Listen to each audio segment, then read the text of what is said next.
tell you how it branches when we come back. O'Reilly. Restore your vehicle's lost power by cleaning your entire fuel system with Chevron Tech-Run Fuel System Cleaner. Right now, buy one bottle and get one free at O'Reilly Auto Parts, plus get double O-Rewards points on your purchase. Keep your engine clean with Chevron Tech-Run Fuel System Cleaner at O'Reilly Auto Parts. Better parts, better prices every day. Limit supply. See store for details.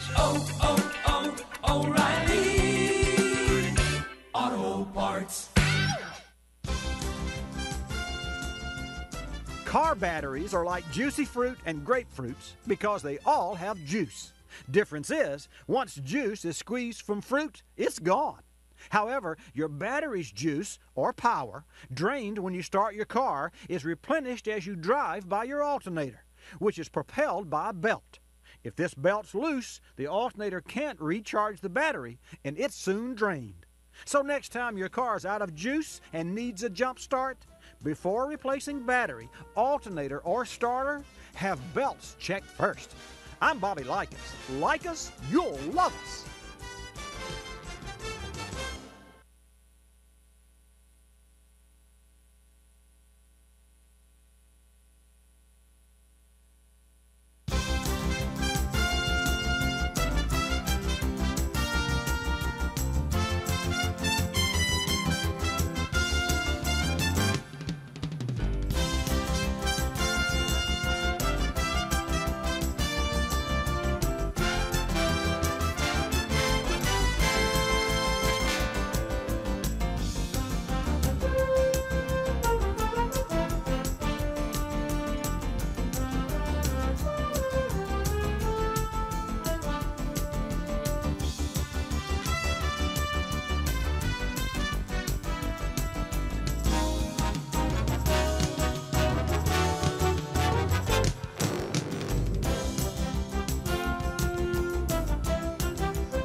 Bobby Likis Car Clinic begins at 6 minutes after the hour.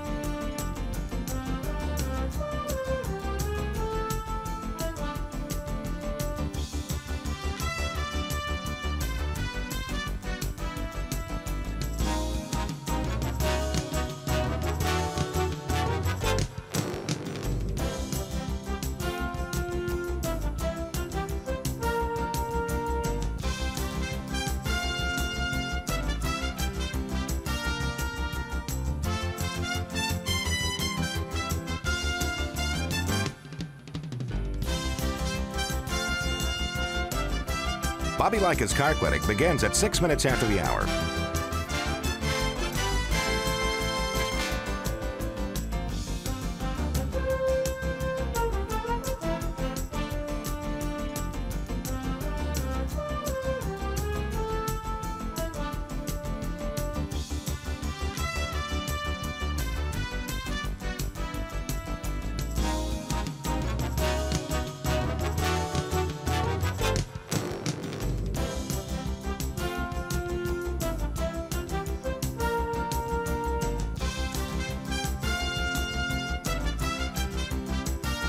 Bobby Likis Car Clinic begins at 6 minutes after the hour.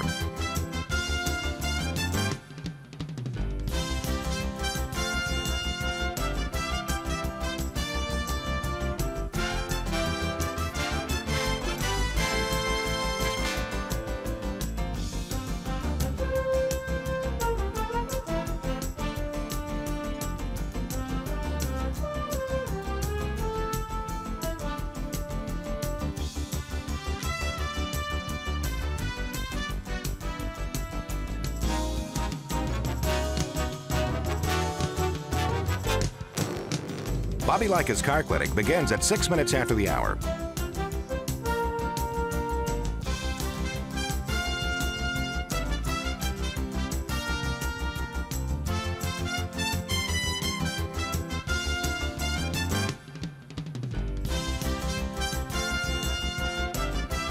Bobby Likis Car Clinic begins at 6 minutes after the hour. Countdown to 3-minute mark. 5, 4, 3, 2, 1, mark.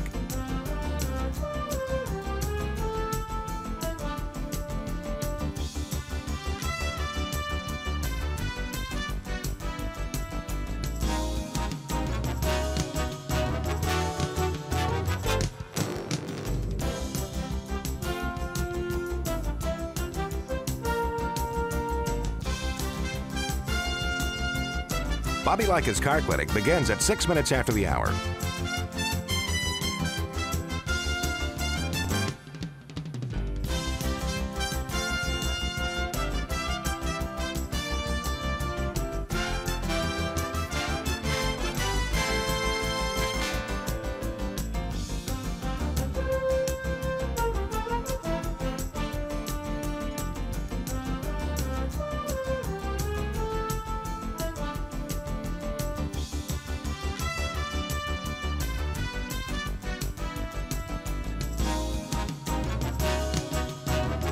Bobby Likis Car Clinic begins at 6 minutes after the hour.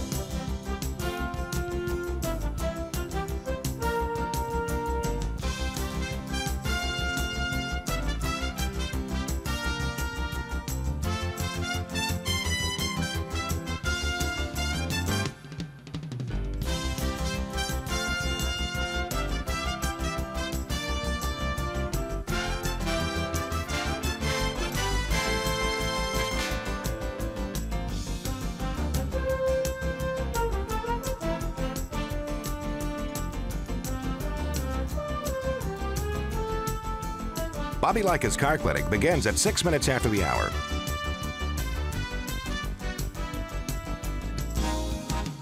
Countdown to 1-minute mark. 5, 4, 3, 2, 1, mark.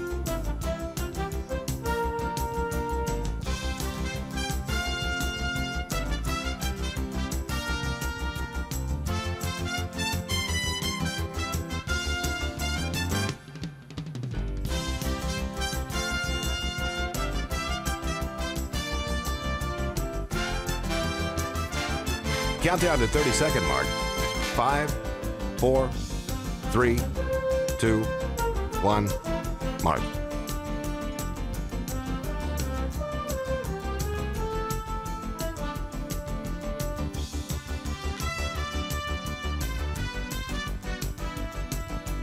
Countdown to 10-second mark. 5, 4, 3, 2, 1, mark.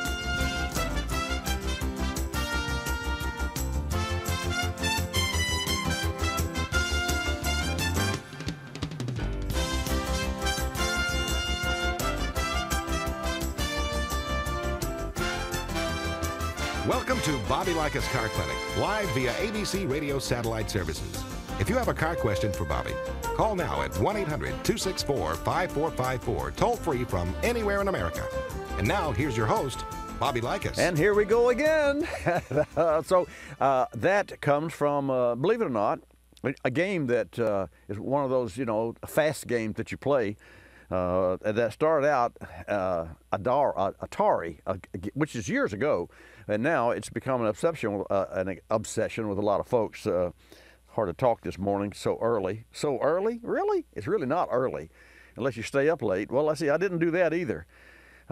Yes, I did. I went home and cleaned my car. So I have a clean car for the weekend. 888 Car Clinic. Miss Hannah will take your calls and put you in the queue, and I'll put you on the air. 888-227-2546. Just want to remind you that Bobby Likis Car Clinic is brought to you in part by O'Reilly Auto Parts. If you're looking for quality auto parts for your vehicle, shop O'Reilly Auto Parts.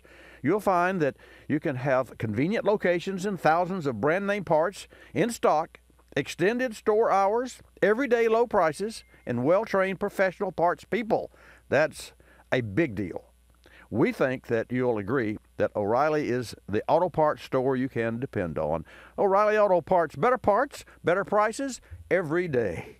Your call's coming up at 888-227-2546 and a live report from Daytona on the 29th annual Spring Daytona Turkey Run at the Daytona International Speedway when we come back with Terry Sabiston. Don't touch that dial. O'Reilly. Restore your vehicle's lost power by cleaning your entire fuel system with Chevron Techron Fuel System Cleaner. Right now, buy one bottle and get one free at O'Reilly Auto Parts, plus get double O Rewards points on your purchase. Keep your engine clean with Chevron Techron Fuel System Cleaner at O'Reilly Auto Parts, better prices every day. Limits apply. See store for details. O'Reilly Auto Parts. Motorrad, a longtime OE supplier, is the leader in automotive thermostats and fuel and oil coolant caps. Motorrad's state-of-the-art quality control and functional testing systems ensure high-quality, long-lasting products. Motorrad delivers world-class product development, providing all the parts and accessories needed to do the job right the first time, every time. Motorrad offers the best coverage of thermostats and closure caps in the world for virtually any vehicle and engine on or off the road. Motorrad, leading the way in coverage and service. Car repairs get expensive, and most of us don't have the money for them. That's where brands like K-Seal can really be a lifesaver. For example, heater core leaks are an expensive repair and can cost up to $1,000. These sorts of leaks often happen on vehicles that really aren't worth the price of the repair. Your choice is to spend the money or junk the car. Now, there's a third option, K-Seal. Older sealers use sodium silicate, and while it may stop the leak, it may also clog the system. K-Seal features ceramic technology that's designed to repair leaking heater cores without clogging. It's a simple repair. Just shake the container, mix the contents completely, add K-Seal to the radiator directly when the vehicle is cool, and then drive the car until the leak is sealed. Important to remember that when working on a cooling system, never remove a radiator cap while the vehicle's hot. Pressure and heat can be dangerous.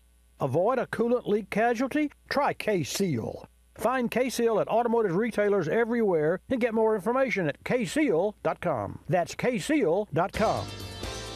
You're listening to Bobby Likis Car Clinic.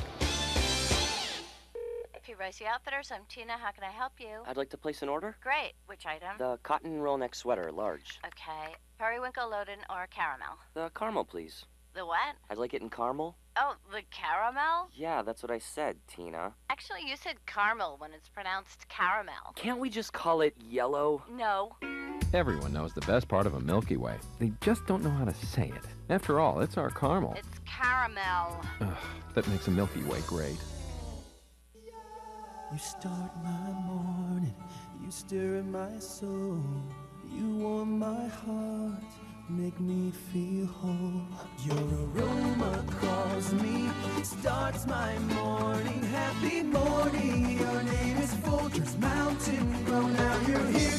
Your aroma helps me wake and the day is mine to take. The best part of waking up is Folgers in your cup.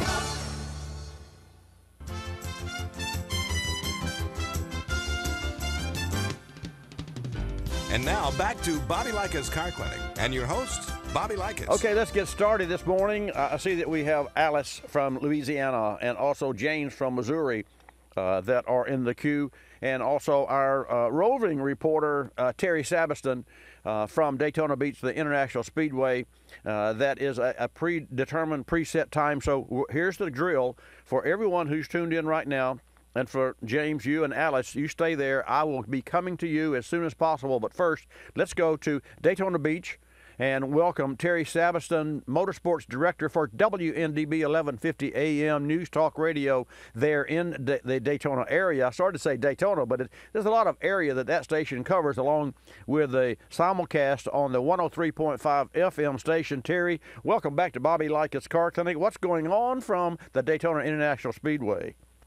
Hey, Bobby, I am literally on the road course at Daytona International Speedway. And, oh, by the way, it's 93.5 FM. You'll catch the vibe over there at 103.3. I don't think that's what they're looking for at this minute, but that's also one of our sister stations, so we won't complain at all, Bobby. But I'm actually standing literally where a week ago, coming out of the pits onto the road course, was where it splits for the motorcycles. I am on the road course at Daytona International Speedway. Wow. I know that spot, and that's where when you have the Rolex 24, that's where the cars come out of the midfield or out of the infield back onto the track, correct? Correct. I'm literally standing right where the white lines meet. Of course, you couldn't get a motorcycle or a car down through here right now because it's the middle of a swap meet. They have packed the infield here of the road course with tents, trailers, and every imaginable piece of a car that you can find. It's unbelievable. So, Bobby. Terry, when do they start bringing in all the tents? When do the event is officially started, what, yesterday? It started yesterday. It started on Tuesday of this week. Okay. Because you got to remember, last weekend we had the motorcycles out here, the super bikes running on the road course and on the super speedway. So they couldn't get in here before literally, I think Monday. They had some other stuff going on Sunday, but it started Tuesday, and it's unbelievable how these people get all this stuff set up in a few days. I understand 5,000 show cars approximately will be there. It's amazing, Bobby. Got here for us to get here. We've got to be here at 8 o'clock in the morning because we're in a no-drive zone from 9 to 4.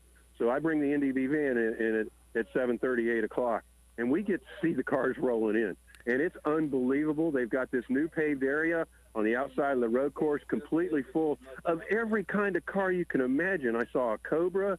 I saw a Mini Cooper. There was an old Army truck that had been cleaned up and fixed up. I mean, there's Hummers out here. There's every kind of car you can imagine. Seen some Packards, some old Packards. And that's just half the show. We got the Spring Break Nationals happening down on the other end of the road course here with the sound contest that we're playing with stereos going on too today. So now that's another. This is a full day at Daytona International Speedway. As I understand, the Spring Break Nationals Car Audio Expo and Sound Off is going to be stepping up their game, and this is the second year for this event there at the annual 29th Daytona Turkey Run, right? It is, and this is something that's been over at the Ocean Center for over 20 years. Soundcrafters, a local business, put this together years ago. It's been part of Spring Break. And with the space they have out here at Daytona International Speedway, it gives an opportunity for you to bring your car out if you have a sound system and see how loud it is and see what the quality of it is. And they've got all the equipment to test that out. And it's amazing. The best description of it is last year I found a guy who had a 1976 Pinto. He paid $500 for. I asked him how much money he had in the stereo equipment. He started counting on his fingers by 5, and he stopped at 50, and he said $50,000. Unbelievable. And folks, just if you're whether you're interested or not in audio, but we've all pulled up to a traffic light and had that boom, boom, boom on the car next to us. Well, just for your information, what Terry's talking about here is when they have these national audio expos, they have a device or wherewithal to measure the pressure inside the automobile. And Fabio, you're familiar with audio pressure. So Terry, that's got to be, sound deadening. I mean, years ago, I ran rear engine dragsters and built them and loved the sound of standing next to that engine with a wide open exhaust. And as such, I lost my hearing. And so my right ear is 90% gone, but I still love the sound of not only a crisp stereo system, but and a boom box as well in the right atmosphere, not driving down the road. But I love the sound of engines and V8 engines, and I don't know what's going to happen when we have electric cars everywhere, but I think that's a while coming. Yeah, it is, but the reason I talked to the guy, that 76 Pinto, is the shape of the interior increased the pressure. So he had a line of trophies that he had won at several contests because of the shape of the interior of that Pinto. Now, funny you should mention that because it was proven back when the Pinto first came out that car on a drag race would go faster backwards than it would forward because of the very shape of that automobile. So what's bad for the outside is obviously good for the inside. True story. And this morning we were wandering around looking at show cars, and you've got clubs that come out here. We found 15 Pontiac Fieros lined up in a row, 25 Monte Carlos. There was a dozen Chevy Impala station wagons. When's the last time you saw a Chevy Impala station wagon? much less a dozen of them. Well, not a dozen, but believe it or not, we have a terrific customer who has a big wood-grained Impala station wagon, that big one that they quit making, and we service that car regularly, and she loves that car, and I can't say that I blame her, because it runs well, and of course it's old, and we have to continue to replace the parts. You know, when you drive, and this is something that the racers know and our customers know, when you drive the new off an automobile, you got to put the new back on, whether it's tires or spark plug wires or plugs or those sorts of things. Well, Terry, there's also a Hops and Hoods Beer Festival today. Yeah, this is the second year of this also, and what they do is you pay $10 for 12 tickets. You get a cup that's about, I think, 7 or 8 ounces. And you literally, for each ticket, you go try and sample a different kind of beer. It's right in the middle of the Artisan Alley, so they got arts and crafts. There was a jerky place out there. I'm sure I'm going to be grabbing some jerky here in a little while to check out that beer after I get done with my WNDB remote at noon today. But we will be looking forward to the Hops and Hoods Beer Festival, and that's been a show attention getter. You know, I mean, I can remember when this show you could not buy a beer here. That was part of the deal, and now you can. You can come out. They've got beer stands, and then they got the Hops and Hoods Beer Festival, and it's a bunch of different crafts beers. It's local breweries, and you get to meet these people that are brewing these beers, and it's just a good time. It's another great thing that the Daytona Racing and Recreational District has added to the Turkey Run. And last but not least, and this is a sort of a to-do for you, for me, on a personal level, the Car Corral, if you're looking for cars for sale, in 1963 and a half counts, I bought the first in Florida high-performance 289 Ford Fairlane. And to this day, I wish I had that car back, that very car. Of course, I created a no-no. I painted that car black at one point in time, but I didn't know any better. You know, that was a dumb thing to do. But I wish that I had a high-performance 289 63 and a half R Series, and that's a 271 horsepower 4-speed car. So if you see a 63 and a half Fairlane HP 271, ring me up. You have my cell. What color, Bobby? There might be more than one out here. Well, red. Red is, and Terry, the name of the color was Rangoon Red. Okay. And there online, I found, believe it or not, last week, it's funny that I should even bring this up, I found a white one that had been like a frame off, although there's no body, a frame, it's a unibody construction, restored some 10 years ago. So I could be a player in something like that. Hey, listen, always great to hear from you and Daytona. And one last question, what's the weather like? Perfect. Yeah. It was a little cool when I got here earlier, but lost the WNDV jacket. I'm in short sleeves. It's a gorgeous day. I understand you got some new stations way up north up there, maybe buried in the snow. But if you want to think warm and believe warm and trust in warm, you should be in Daytona right now. Well, I'll pass that on to our KKLS, and they're in Rapid City, South Dakota. So yeah, two stations. And ironically, just as in Daytona Beach, WNDB 1150 AM was an inaugural station, the first of 4 stations that we had 27 years ago. We're still broadcasting not only on WNDB 1150 AM, but on 93.5 FM. And the irony of that is 3 weeks ago, we started the same scenario simulcast on KKLS. There, it's 104.7 FM and 920 AM in Rapid City, South Dakota. So it's a small world, and what goes around comes around. Terry Saveston, Motorsports Director for WNDB. Terry, thanks for the live update from the Daytona International Speedway on the Turkey Run 29th Annual. Hey, Bobby, great food out here, too. Great place to spend the day. If you're within sound of my voice here at Daytona, come on out. $10 for the day. Bobby, always good talking to you. Always. And, thanks, Terry. At 1150 WNDB is our Twitter account. I'm posting pictures here soon. Your car and your life have a lot of moving parts, and your car battery is what keeps it all going. While all batteries may look the same on the outside, it's what's inside that matters. Choose a battery with PowerFrame Grid technology inside. It's engineered with confidence to keep you going longer. That means you can trust your battery with PowerFrame to be there start after start. Visit Advance Auto Parts or CarQuest for a battery with PowerFrame Grid technology or learn more at powerframe.com. I am for the child who lives in motels, cars, and shelters. The child finally put in foster care, a group home, where he sleeps not on a bed, but a temporary cot. That is the child I am for.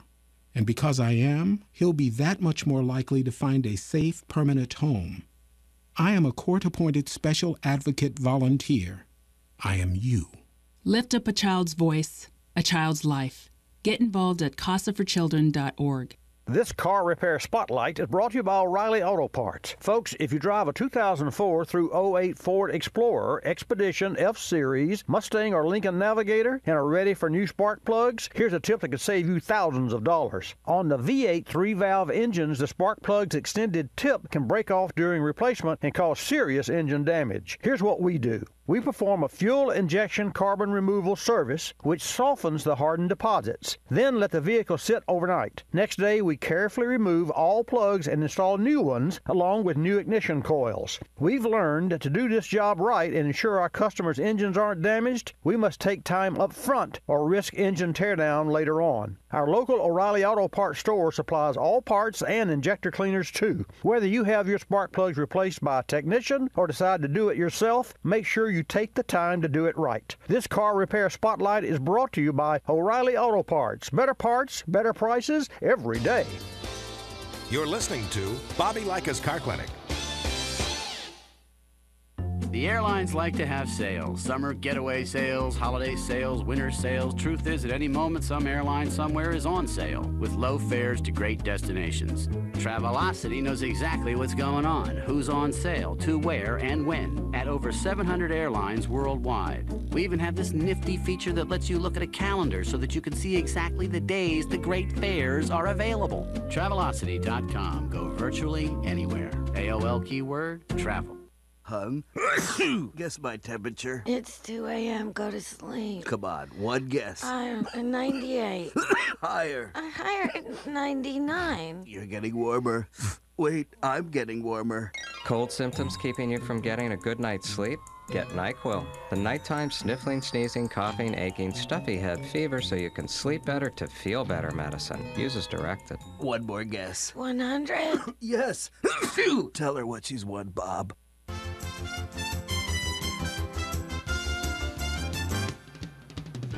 And now back to Bobby Likis Car Clinic and your host, Bobby Likis. And back to Bobby Likis Car Clinic. Welcome into the program, folks. If you've just tuned in, just remember every Saturday from 10 till noon Eastern Time, we come to you live. Now, not only through our AM and or FM affiliates across the nation, but also globally on our video cast at Watch Bobby Live. That's Watch Bobby Live. And for all of our folks who are tuned in there at Watch Bobby Live, a special good morning. You can also ask a question. Jonathan is monitoring the chat room, so if you have a specific question you'd like for me to address on the air, by all means, type it in, and Jonathan will see that I get it. Let's go to Missouri, and I want to thank James and also Alice for staying with us. And for those of you who have not called or perhaps have a question, remember, the only dumb question is the one not asked when it comes to automobiles. 888 Car Clinic, that's 888-227-2546. James, thanks for holding. Welcome to Bobby Likis Car Clinic from Missouri. You're welcome, Bobby, and thank you very much. Thank you, sir. I'm a 15-year listener now. Cool. As a federal. I have a 98 Chevy Malibu, and I was taking my mom to her eye doctor in St. Louis, and we got pulled over by the highway patrol, and said that he thought the catalytic converter was stopped up because the car was glowing underneath, and it was, and so I had it towed home. Wow. Yeah, it's could that have caught on fire? Yes. Well. Oh my God. Well, here's the bottom line.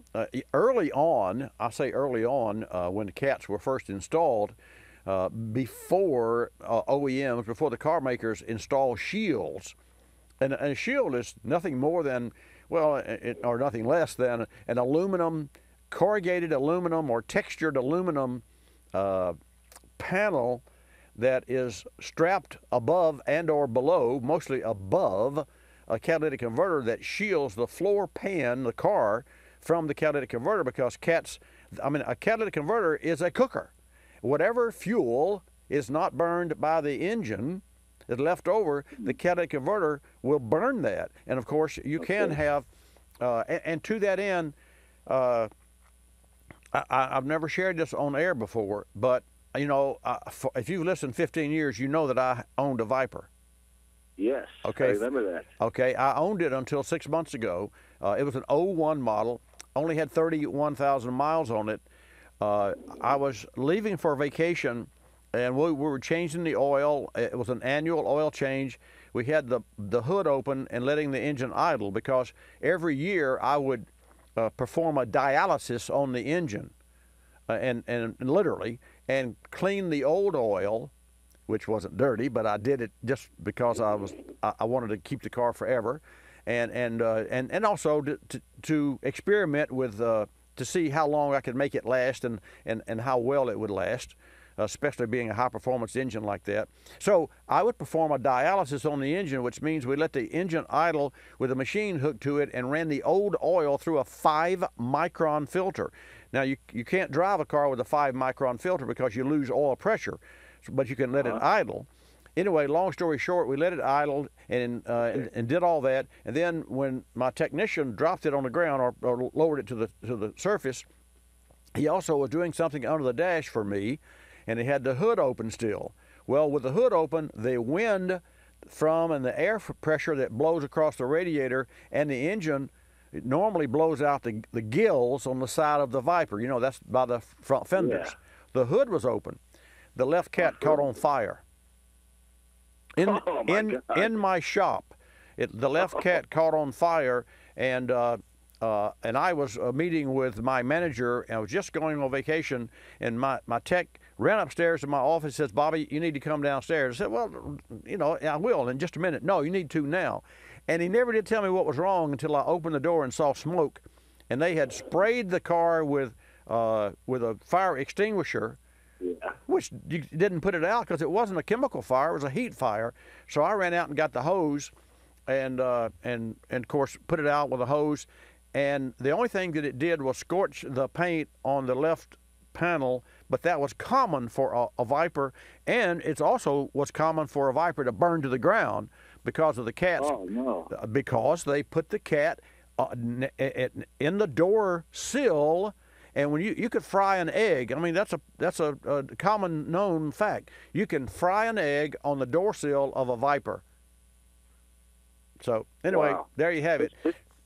This one actually, I don't know how long it takes them to stop up, but I live out in the country and have just a few acres out in the country. Right. And I have some tall grass. Right. And I was parked on that tall grass about a few days before this happened, and it actually caught the grass on fire. Yeah. Oh yeah. Yeah. That was a common. Yeah. That was a common. Just like early on.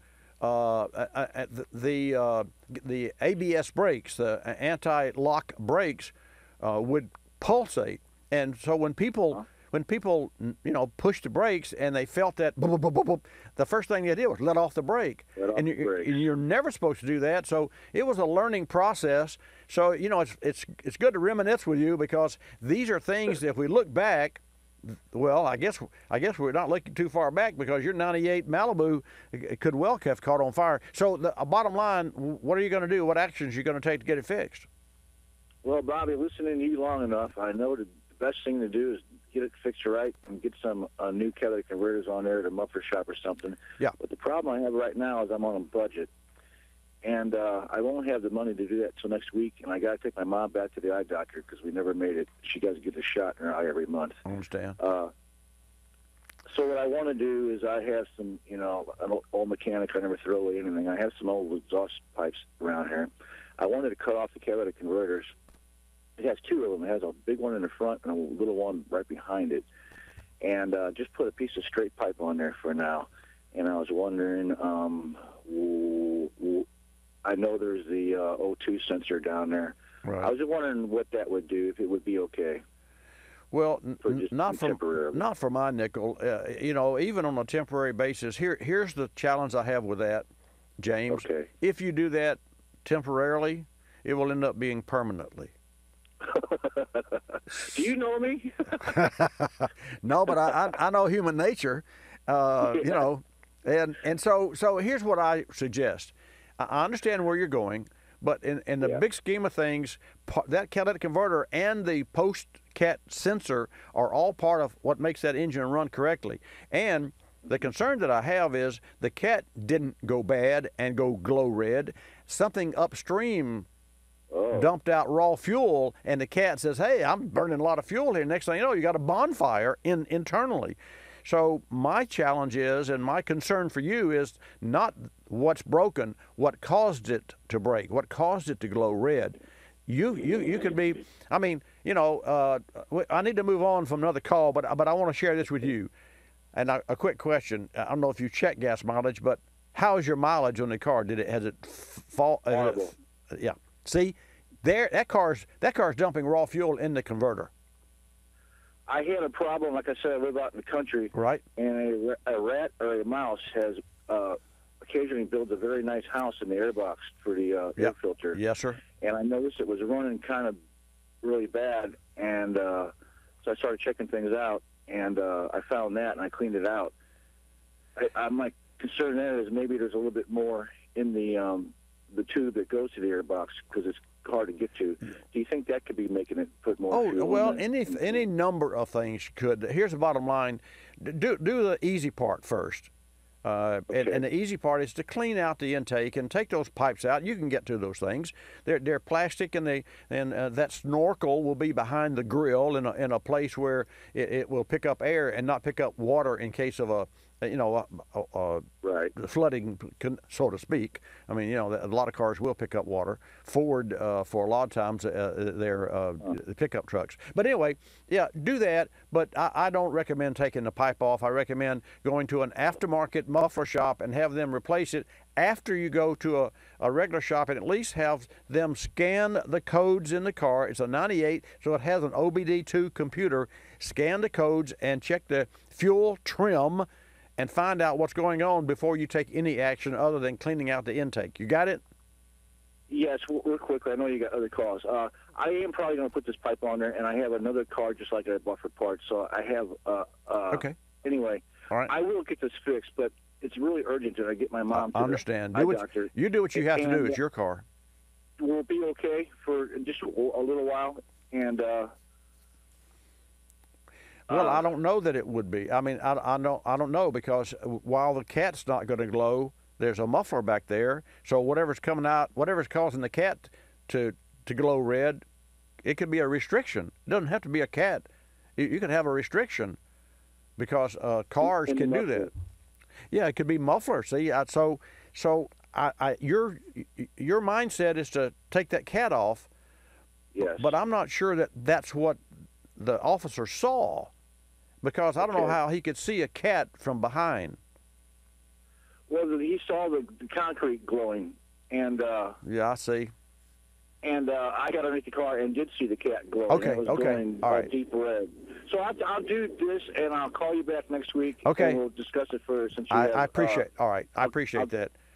I thank you. Thank you, Bobby. Thank you, sir. And I appreciate that confidence. And KREI there in Missouri, a long-time station. All of our stations are a long time. Well, we're a long time. Let's go to Alice in Louisiana. Alice. Now, yes. Alice, here's the drill. We have a break coming up, but that's okay. At least we'll start our conversation. Then after the break, we'll come back and complete our conversation. So you have a couple of vehicles, a Silverado and a Dodge. So just enough, maybe a time for you to ask me one question, and we'll take it from there. If you hear the music in the background, we have to go because that's a hard break. So let's get started. Okay, well, how about we start with the Royal Purple Oil? Okay. Just wondering, is that okay for cars? It seems like I've heard mixed reviews. Is an older car, is it good? You can change your Royal Purple from what? Change your oil to Royal Purple. Well, when you say older cars, define older. Well, I have a 05 Neon, Dodge Neon. Okay, that's not older to me. Is like classic in the 50s or what have you. Only because the seals and gaskets of those cars were made of material that wasn't compatible with synthetics in oil.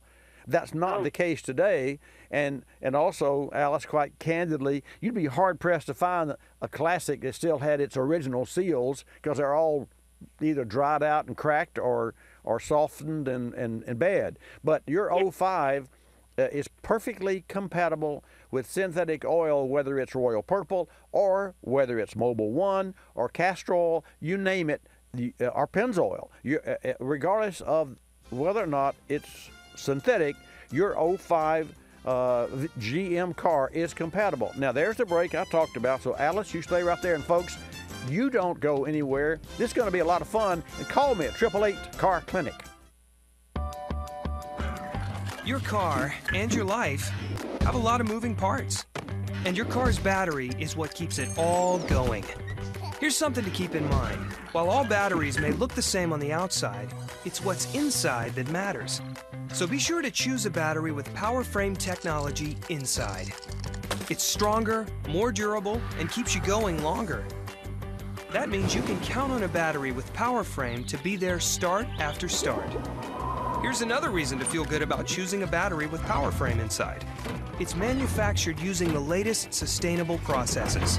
You're moving fast, and you don't want anything to slow you down, especially an unreliable battery. So the next time you need to replace your car's battery, make sure you choose one with power frame technology inside. Look for power frame on the outside and know there's true strength on the inside.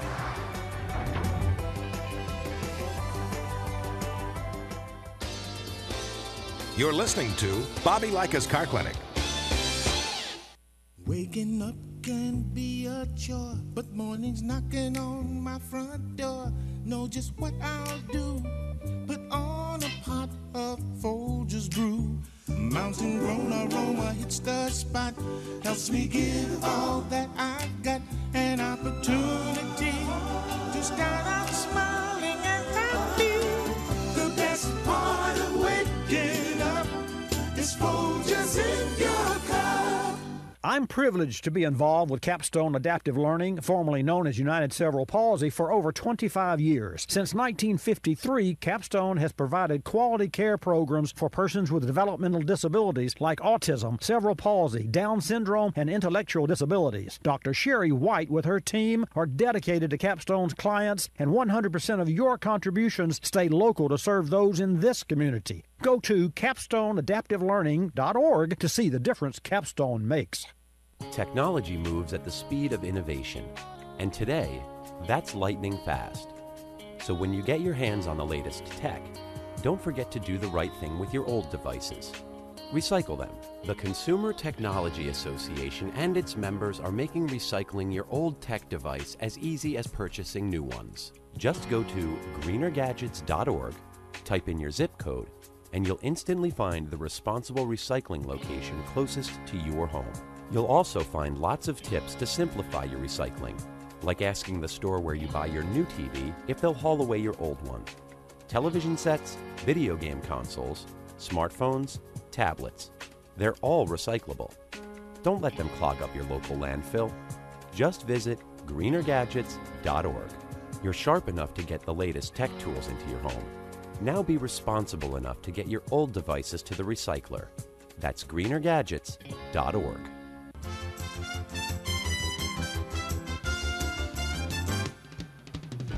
And now back to Bobby Likis Car Clinic and your host, Bobby Likis. And thank you, Marty White. Welcome back to this segment of Bobby Likis Car Clinic. Every Saturday, 10 till noon Eastern Time, we come to you on your local AM and or FM station, or both. And we also are available at watchbobbylive.com. I invite you to participate if you have a car question. 888 Car Clinic. That's 888-227-2546. We're talking with Alice from Louisiana. So, Alice, to answer your question about synthetic oil being compatible with your 05, it is absolutely compatible with your 05. To answer another question you did not ask, but probably as part of the conversation you had with someone about the synthetic oil, just as it's never too late to quit smoking, it's also never too late to upgrade to a synthetic oil. This is a common question, not so common anymore, But it's a common question that somebody says, well, I've got 100,000 miles on my car. Should I put, a synthetic oil? And one of the oils that we sell and offer to our customers is Mobile One, fully synthetic, and Royal Purple. But we definitely would, number one, find out and ask someone why they would want to go to a synthetic oil, not because of any compatibility issue, but for what reason do you want to change? Do you have a problem that you're trying to fix? So there is see, that's the caveat, because a lot of people will, what we call in the industry, pardon me, will do what we call pour and pray. Now, for example, one of the products that I use in my shop is Berryman products, and Berryman years ago came out with a chem tool, and it's a chemical tool. That's why they named it B12 Chem Tool, and it's a fantastic product that works to remove carbon on the back of intake valves, whether it was a carbureted car back then or an injected car or a DI, direct injection car, removes carbon from the top of the piston. It's a fantastic product. Now, having said that, a lot of people will go to a local parts house and buy a fuel injector cleaner that, because they have a problem, and they pour it in the tank and pray that it fixes the car. We call that pour and praise. Now, it doesn't mean that we're against fuel cleaners, but I also want to know, it's like somebody come to my shop and say, hey, I need a tune-up. Well, we know there's a red flag there. Why all of a sudden you've got this car with 100,000 miles and you need a tune-up? Oh, well, is it because you just want to spend money? Well, no, actually, it dies at a traffic light. Oh, well, a tune-up may not fix that. You see where I'm going? Yes, sir. So it's like going to a doctor and say, hey, doc, I want to do an MRI. Well, why? Well, in my case, it's because I tore my shoulder again. So there's always a reason. That's a very leading question. Anyway, I'll turn the mic back to you. Any questions about your that car or your other Dodge? Well, I wanted to go to Royal Purple because I think you got longer miles between changes, and I heard that you change the filter every time, but you don't have to change the oil but every other time. Now, that's another couple of questions I have on the list to ask you about that. Okay. To that end, when I first upgraded my customers' cars, and by the way, March the 11th, we celebrated 47 years in automotive service, and we're doing the best job we've ever done today. It's just, I got a terrific crew. So we actually started what was a top-off. A top-off. And the top-off was, and this was because, well, we were educating our customers to not only the compatibility, but the quality of synthetic oil. So we would upgrade our customers' cars to synthetic oil, and if the price was too much, because that oil is very expensive, if the price was too expensive, then I had to give them some reason to use it, because it was a better product, is what I used in my car. So here's what I did, and this is probably where you heard this, or someone else may have heard this, because we did this 12, 15 years ago. We created a top-off service. So I never condoned driving a car, an oil filter, more than, say, 5 or 6 or 8,000 miles. Again, without getting too technical, what I'm saying is part old school and part new school. With today's cars, you can put 7,500 miles on a filter and the oil, or you can put 10,000 miles on the filter and the oil. The challenge is, I don't do that because oil is much cheaper than chancing whether or not I've got an engine problem. And this is not a short answer, and it can't be a short. I apologize for those of you that sometimes I may run on, but quite candidly, the only reason that people take their car into a service shop is to get the oil changed, and that is really not the reason they should go at all. They should go to have it inspected, and the inspection, which is what we do, includes an oil change. The oil change is not the reason you should take your car into a service shop every 5,000 to 7,000 miles. You should take it in to have the tires rotated, the belts and hoses inspected. You should have the engine checked for leaks.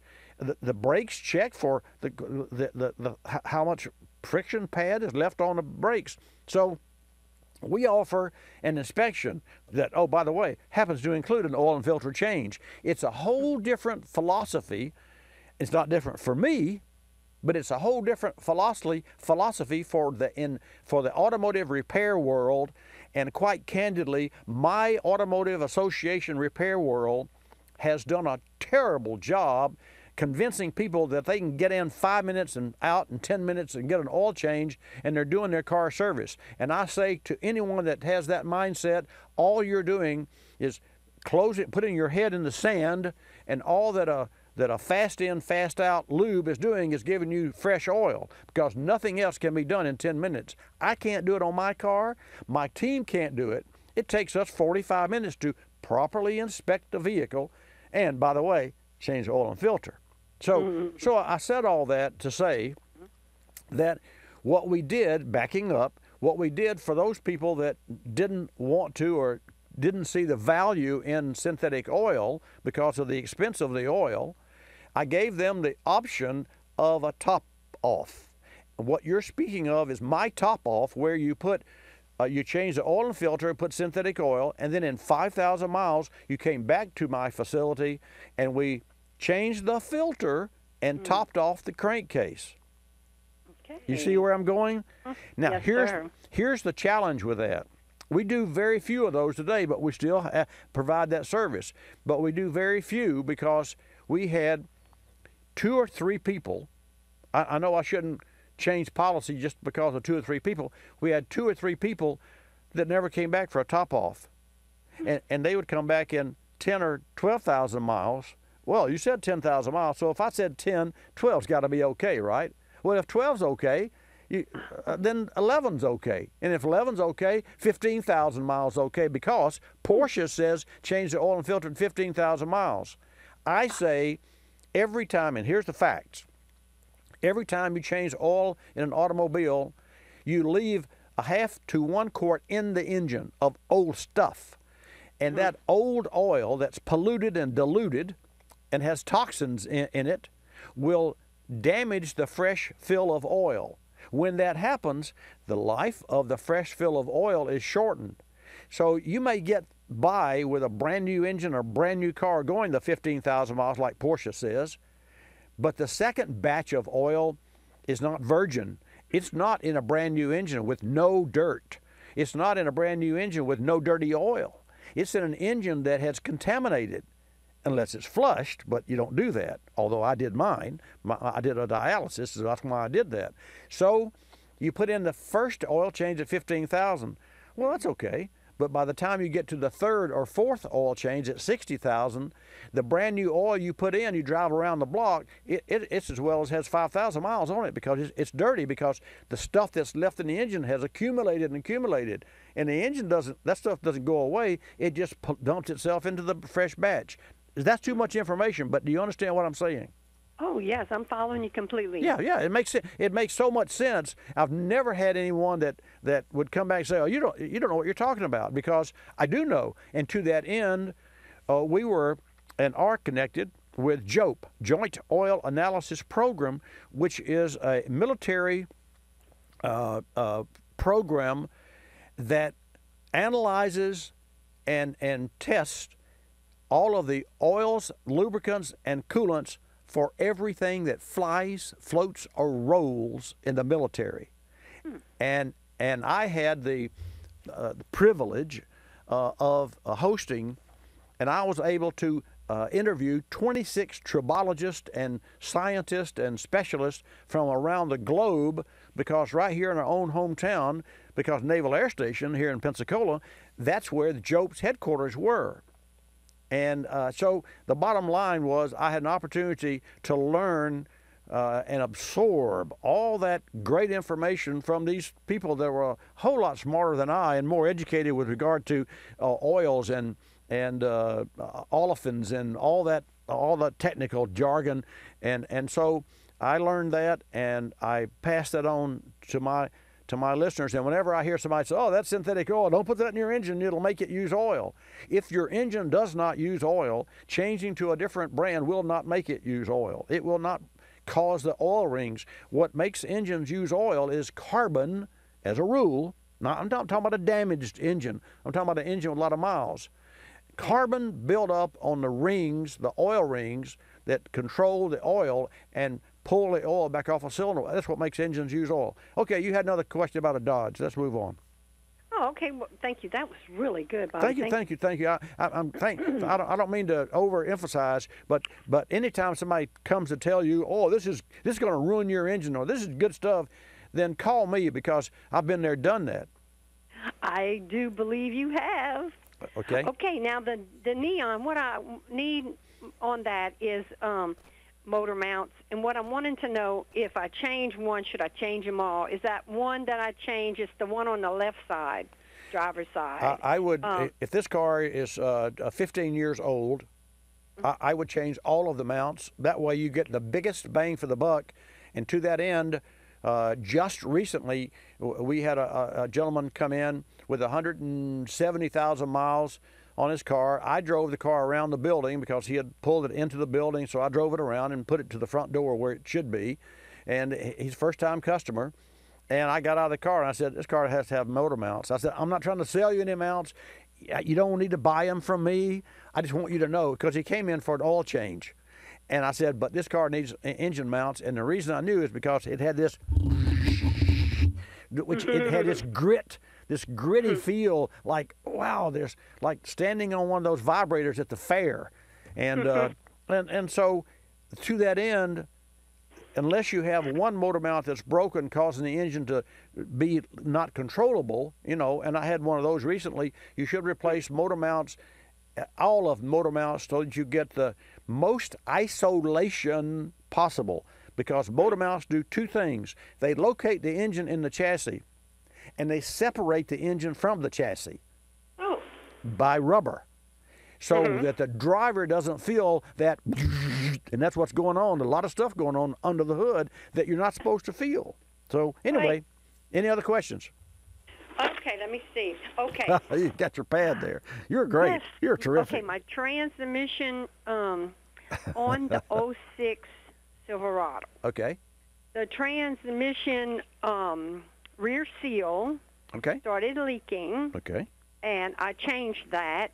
And at the time, I told the guy to go ahead and, since he had it down, would he give me a good price because he had it down, to go ahead and change the universal joints. I said, well, it's down. Let's do it. Right. It's the 06. Right. Okay.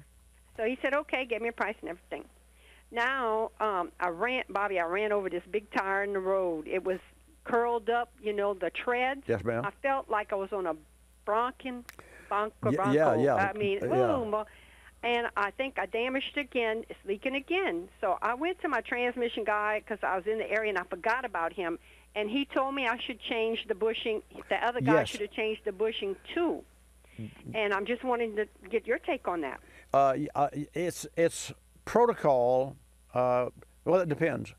It depends on the mileage. If you've with damage aside, if you've got a seal that it has been damaged, then you would check the drive shaft for warpage and all those and run out. And because even though you ran across something and you took that off and cleared the drive shaft, if it vibrated violently, chances are it's warped the drive shaft and you have to replace the drive shaft.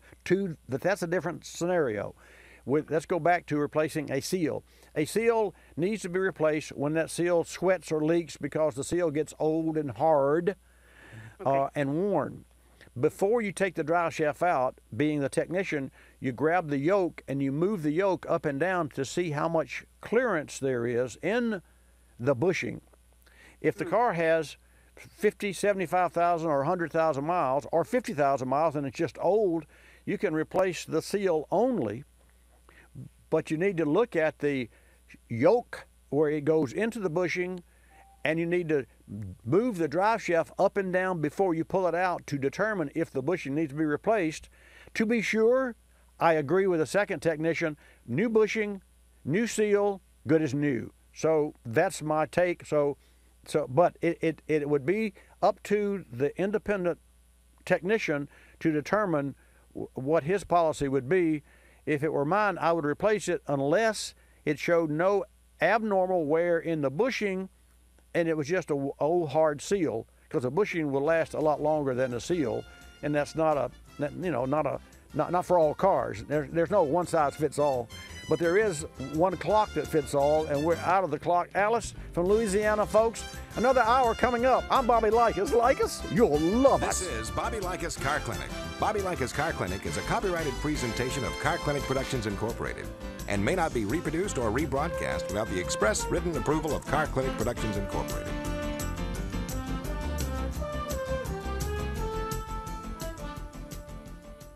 Berryman's B12 Chem Tool features HEST, or High Energy Solvent Technology, which helps maximize one-tank cleanup of intake valves, fuel injectors, carburetors, and combustion chambers. But don't take our word for it. Nathan had a rough idling 03 Jetta. After one can of Berryman B12 Chem Tool and a day of normal driving, the rough idle was gone. According to Nathan, not only did it work, but some other cleaners cost more than 4 times that amount. Learn more about Berryman products and their HEST technology at berrymanproducts.com. That's berrymanproducts.com.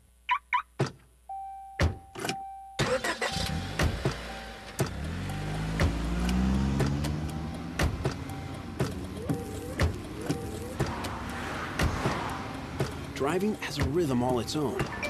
Don't wreck it with a text. Before you get behind the wheel, silence your phone. Or better yet, designate a texter. For more text-free driving tips, visit stoptextstoprex.org. Brought to you by the Ad Council and the National Highway Traffic Safety Administration. You're listening to Bobby Likis Car Clinic. If you're familiar with the Kulseford section of the newspaper, you probably understand this message quite well. You see, in the Kulseford section, everything gets abbreviated. Consonants, vowels, prepositional phrases, the very building blocks of our language are thrown right out the window. And that makes it difficult when you're trying to sell your car.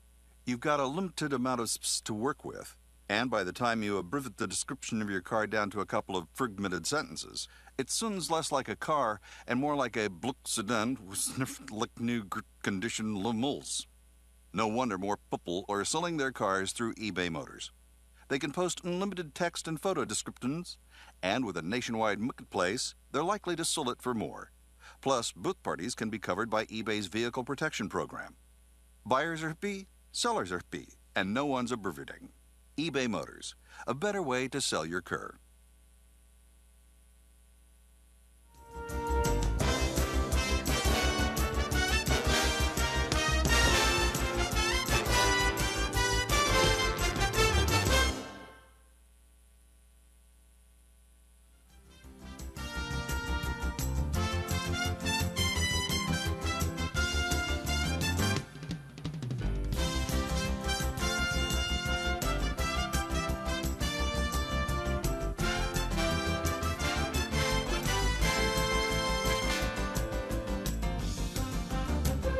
Bobby Likis Car Clinic begins at 6 minutes after the hour.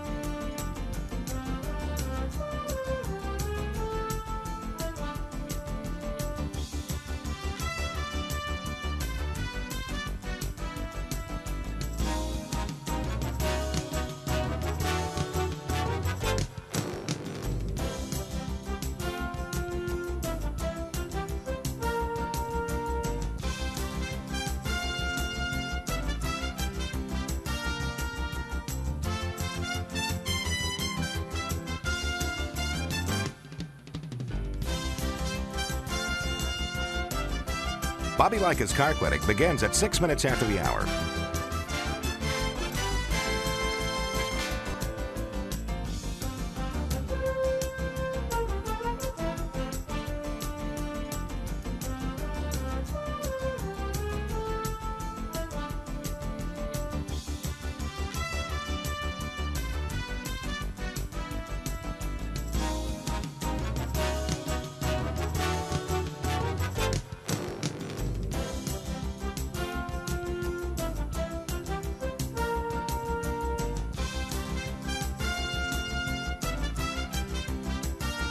Bobby Likis Car Clinic begins at 6 minutes after the hour.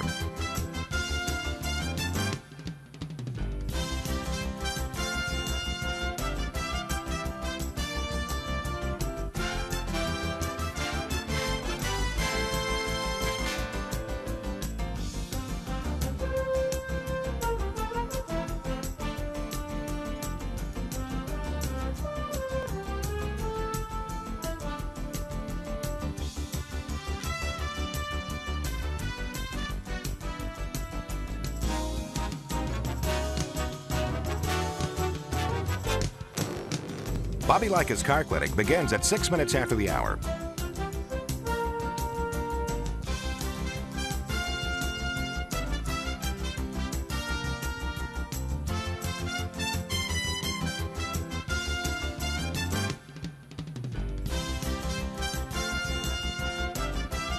Bobby Likis Car Clinic begins at 6 minutes after the hour.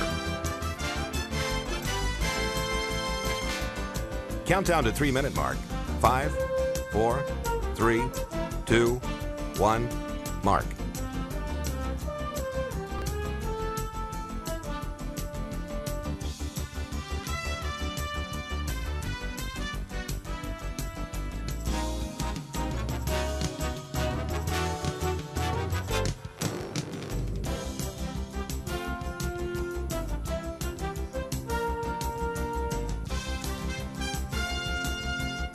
Bobby Likis Car Clinic begins at 6 minutes after the hour.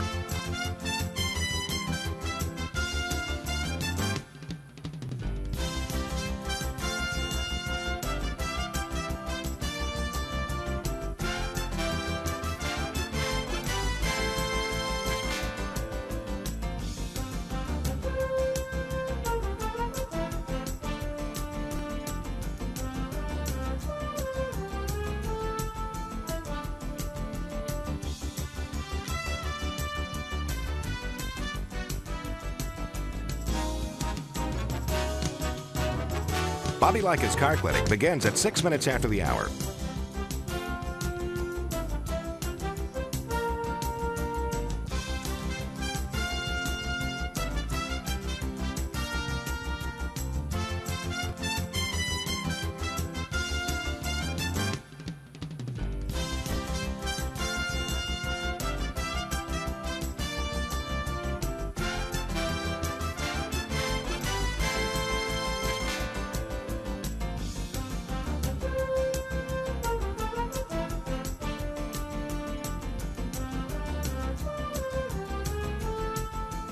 Bobby Likis Car Clinic begins at 6 minutes after the hour.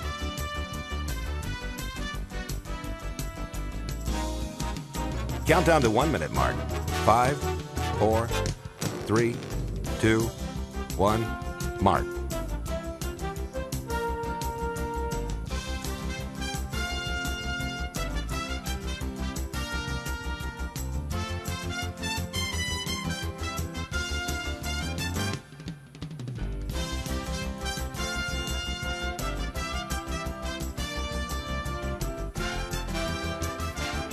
Countdown to 30-second mark. 5, 4, 3, 2, 1, mark.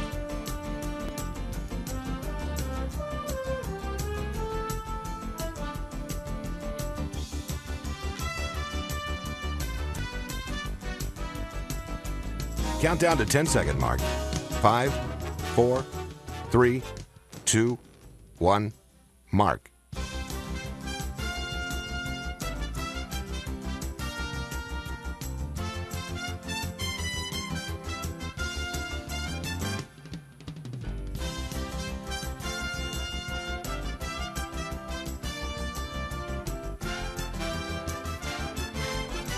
Welcome to Bobby Likis Car Clinic. If you have a car question for Bobby, call now at 1-800-264-5454, toll free from anywhere in America. And now, here's your host, Bobby Likis. And a special good morning welcome to those of you who just tuned in. I'm Bobby Likis, your host. Just consider me your personal car consultant. I don't have all the answers. I will state that up front. But what I can do and will do is to share with you my experience. And for the record, March the 11th of this year, we celebrated in our full service, bumper-to-bumper automotive service shop, 47 years. So we've seen through the evolutionary change of automobiles from a time when we had 2-ply tires and points and condenser to the time that we had no rubber tires, which, believe it or not, they do make a tire that's not made out of rubber. And I thought, well, this tire will never make it to the retail market, and it did. You see a lot of construction vehicles that have these plastic tires on them. Very interesting. Bobby Likis Car Clinic is brought to you in part this morning by Diablo Sport and the new Intune i3 performance programmer. You can boost your vehicle's power without even popping the hood. You can learn more at diablosport.com. 888-227-2546 is my number. I want to welcome everyone into the program. Get ready. We're going on a short commercial break, and then I'm going to come back and share with you some information about electric vehicles. And, oh, by the way, if you have a 2018 Chevrolet Camaro, the Diablo Sport will now tune it to perfection. I'll be back. We recently sat down with Johnson Controls Global Brand Manager Joe Meyer to discuss the advantages of AGM batteries. Joe touched on why many of today's vehicles are better suited for this technology. Let's hear from Joe. Certain attributes that make your vehicle a good candidate for an AGM battery really depend on the electrical demands that are placed on the battery within your vehicle, as well as potentially the vehicle application, such as start-stop. Most vehicles manufactured in recent years actually contain more than 150 electrical accessories, including backup cameras, navigation systems, even power windows, which are part of our everyday lives. Our AGM batteries are manufactured to meet these electrical demands. Additionally, if you have something in your car such as start-stop technology, you need an AGM battery to help ensure you are effectively powering your vehicle during this stop event. Johnson Controls is the world's largest producer of automotive AGM batteries, which are precision engineered to meet the electrical demands we put on today's vehicles. Learn more at autobatteries.com. Talking tunes? No, not the ones on your radio, the ones that allow you to reprogram your vehicle's factory computer. The result is more power, more torque, and a better overall driving experience. Recently, we sat down with Jim McGinn, Vice President of Marketing for PowerTech. Jim specifically touched on performance benefits. The SuperChips Flash Pack's performance tuning can impact your vehicle's mileage, towing performance, or to optimize drivability while daily driving. The tuning is designed to eliminate excessive downshifting to improve overall drivability, and you can manage things like active fuel management, adjust for particular shift points or shift patterns, shift firmness, and torque management. Additionally, you can also read and clear diagnostic trouble codes, adjust your speed and rev limiters, and correct your speedometer for aftermarket tire and gear ratios. And all of this would come with a 2-year powertrain warranty that comes standard with the SuperChips Flash Pack. Find your perfect tune at superchips.com. That's superchips.com. You're listening to Bobby Likis Car Clinic.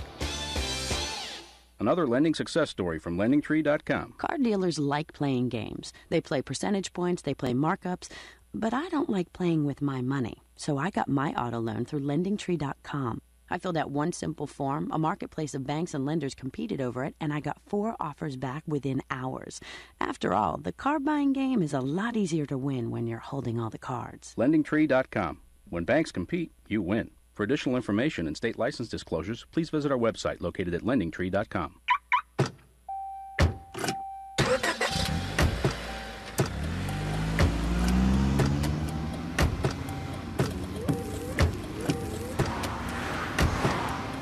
Driving has a rhythm all its own. Don't wreck it with a text. Before you get behind the wheel, silence your phone. Or better yet, designate a texter. For more text-free driving tips, visit stoptextstoprex.org. Brought to you by the Ad Council and the National Highway Traffic Safety Administration.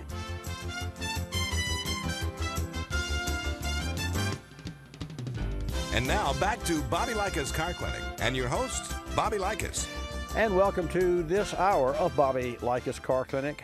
Every Saturday from 10 till noon Eastern Time, we broadcast and videocast globally, broadcast nationally and videocast globally Bobby Likis Car Clinic at watchbobbylive.com for the global videocast, and then on our local AM and or FM stations across the nation at Bobby Likis Car Clinic. You can check your local station for specific times. Not every station airs this program live, so if you're hearing me now, it is currently, and you don't normally give times away to protect those stations, but the bottom line is that it's 11:12 Eastern Time, just as we ring the bell here. One more ding, there's the bell. Thank you, Fabio. Well, it was my bell. Okay. All right, enough about that. 10 till noon Eastern Time every Saturday. I'm Bobby Likis. 888 Car Clinic is the number. 888-227-2546. Let's go to Nebraska and take Sean's call. Sean, welcome to Bobby Likis Car Clinic. Glad to have you in the house. Thank you, sir. Appreciate it.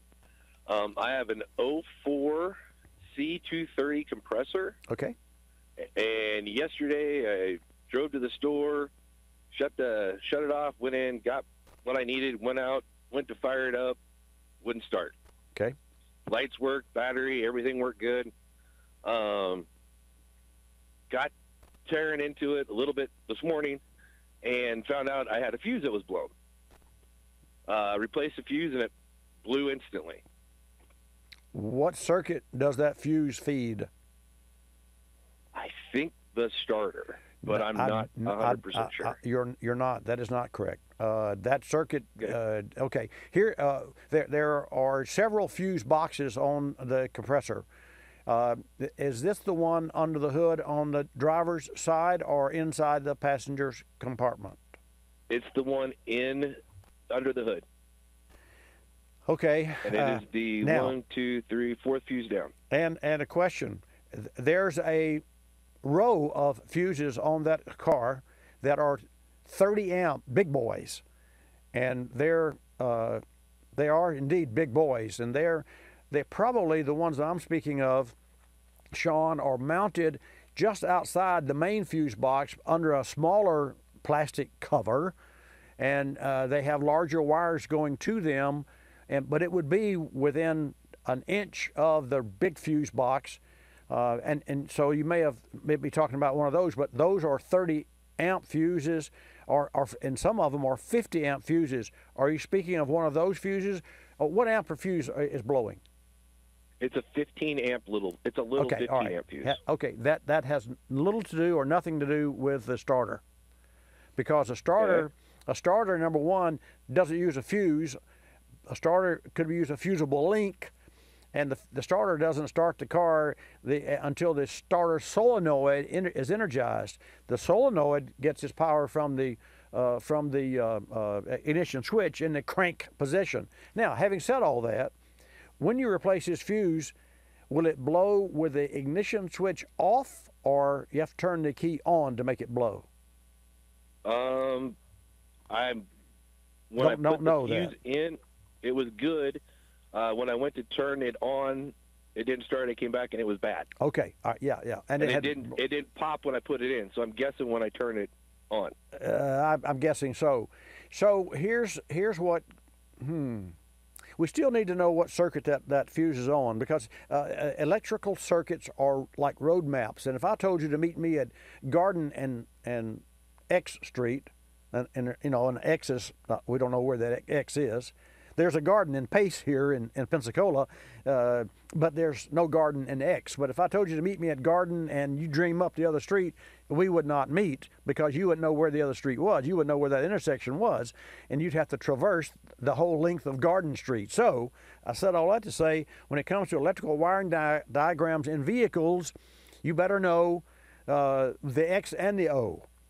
So I said all that to say, if you look at the underside of that fuse cover, if the car has its papers, there'll be a legend there that will tell you what that fuse covers. Did you look?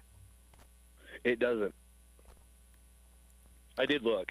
And so is there a legend available? Is it imprinted on the cover, or is there a paper? No, there is a legend available. Yeah.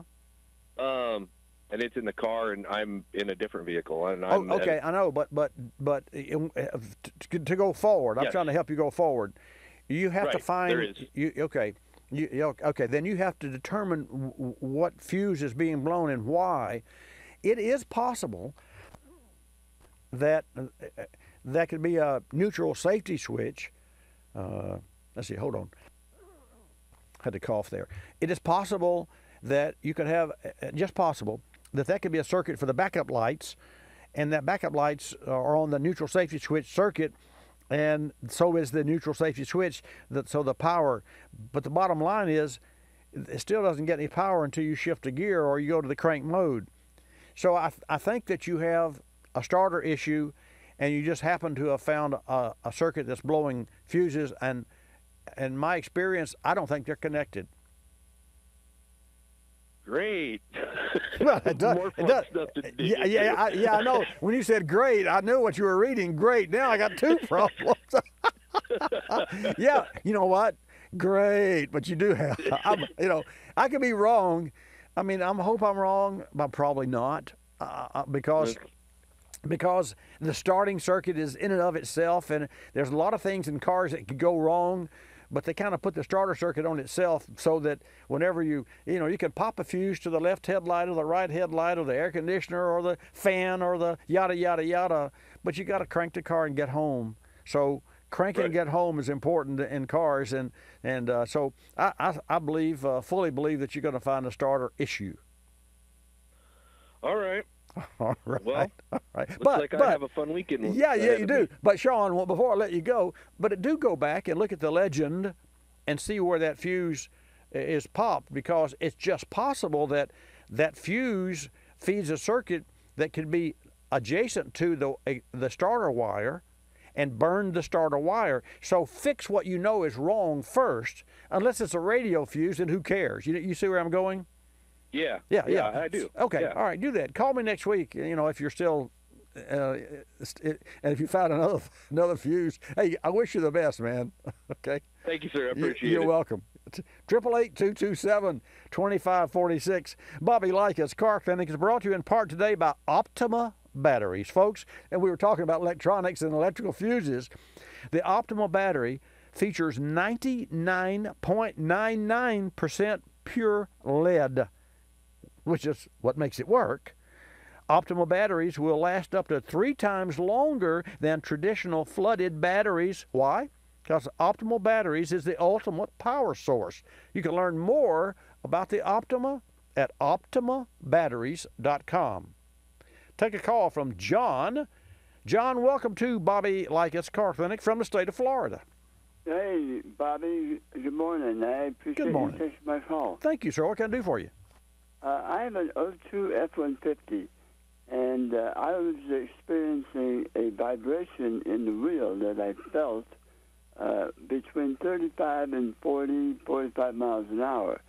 I felt that vibration as I accelerated up to that speed, and I felt that vibration as I was deaccelerating from a higher speed down to 45, 40, 35 miles an hour. Got I still experience, in other words, accelerating or deaccelerating, I felt it.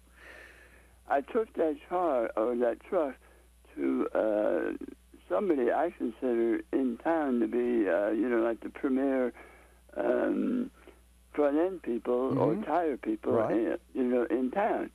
And they told me, without driving it, they told me that they lifted the truck up, and they said my tires were out of round and I needed new tires. Okay. So I got new tires. And that sensation, that vibration sensation, improved but didn't go away. And now, 6 months later or 8 months later, whatever it is, it almost, maybe I'm more sensitive to it, but it almost feels like it's back up to the vibration that it was before I changed my tires. Well, you're right on, I agree, and I know where you're coming from on all occasions. You are more sensitive because once you, and this is so true, and I'm the same way, and I've ridden with a lot of customers in my career. Once you feel or experience an issue with a vehicle, to completely rid that issue is sometimes most difficult, and to that end, if it's a muffler, no big deal. You put a new muffler and it's either quiet or not. If it's a belt slipping, you put a new belt or a pulley, and it's either goes away or it doesn't.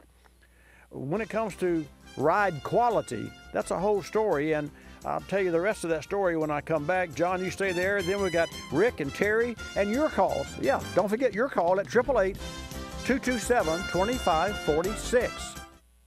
I am for the child who lives in motels, cars, and shelters. I am for him. The child who was finally put in foster care, a group home, where everything he owns is kept in a plastic garbage bag, as black as the tar heroin that killed his dad. I am for that child. So I am there for that child, to listen to him, to speak for him, to to champion without compromise what's in his best interest. Because if I am, he will be half as likely to languish in foster care and that much more likely to find a safe, permanent home. That is the child I am for.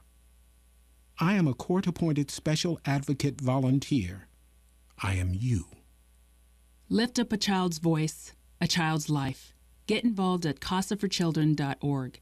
Folks, cold winters can cause batteries to lose their cold cranking amps and ability to start a vehicle. Make sure you have your battery tested and, if needed, replaced with an AGM. AGM batteries maintain more charge over time, better suited for start-stop systems, and if your battery tests low, make sure you check the alternator as well. An extreme cold followed by extreme heat can diminish battery life. Frequently jump-starting your battery or letting a vehicle just sit idle for days at a time can also slowly reduce your battery's power and effectiveness, risking a dead battery.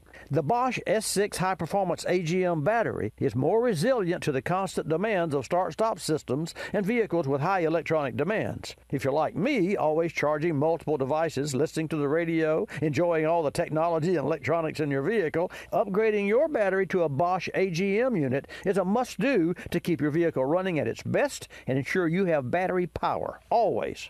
To find an AGM battery for your vehicle, go to BoschAutoParts.com. You're listening to Bobby Likis Car Clinic. Telephone tip. From Geico Auto Insurance. When calling Geico to switch your car insurance, you will not need acetaminophen, naproxen, indomethacin, ibuprofen, a cold compress, an on-call acupuncturist, or any other pain remedy. In 15 minutes, you could save 15% or more. If it were any more painless, you could do it in your sleep, which is theoretically possible since we offer complete 24-hour service. Call 1-800-947-AUTO, 1-800-947-AUTO. Geico Direct, the sensible alternative. When you purchase the latest TV, tablet, or smartphone, don't forget to do the right thing with your old ones. Recycle them. The Consumer Technology Association and its members are making recycling your old devices as easy as buying new ones. Just go to greenergadgets.org, type in your zip code, and you'll instantly find the recycling location closest to your home. You'll also find recycling tips, like asking the store where you buy your new TV if they'll haul away your old one. Don't let your old tech tools clog your local landfill. Just visit greenergadgets.org.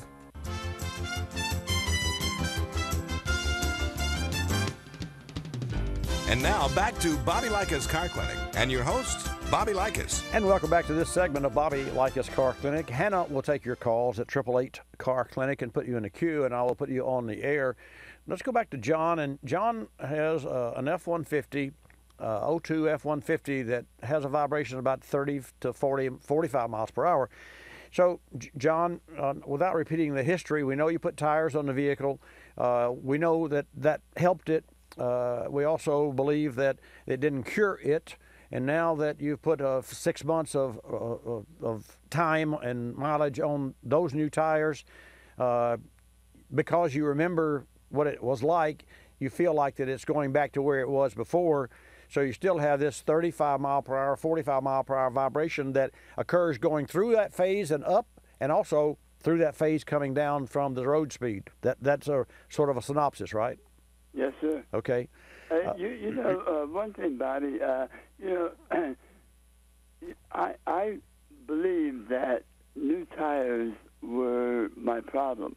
And so after I got the new tires, I wanted that vibration gone. Yes. And I thought that I had done what I needed to make it gone. Yes, sir. Maybe it didn't go away at all.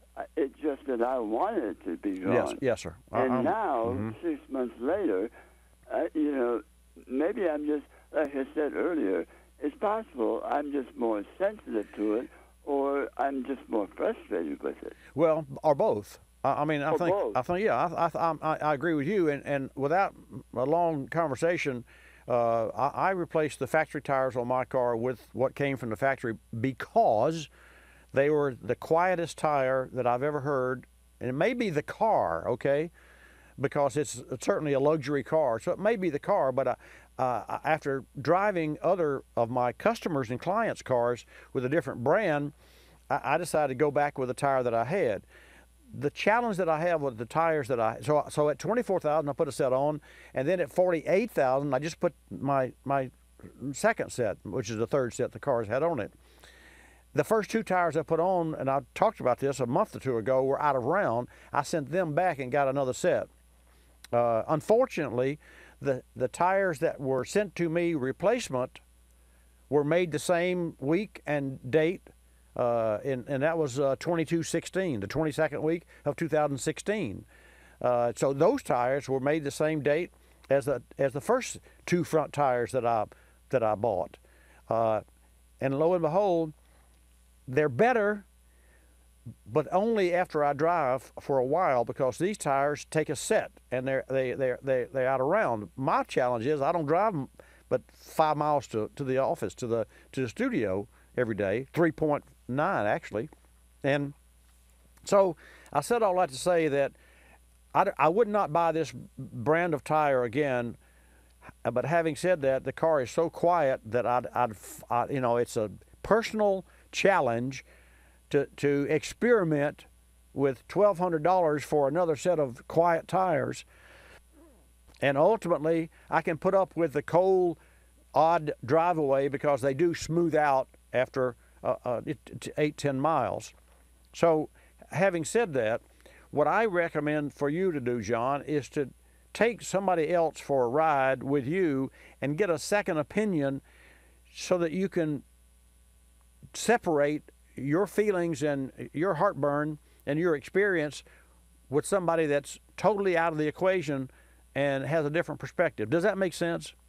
Yes, sir, it does.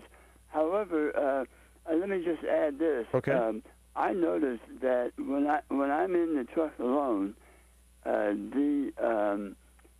it's not just that I feel it in the wheel. Mm-hmm. The passenger seat, which is empty, also vibrates. Oh yeah.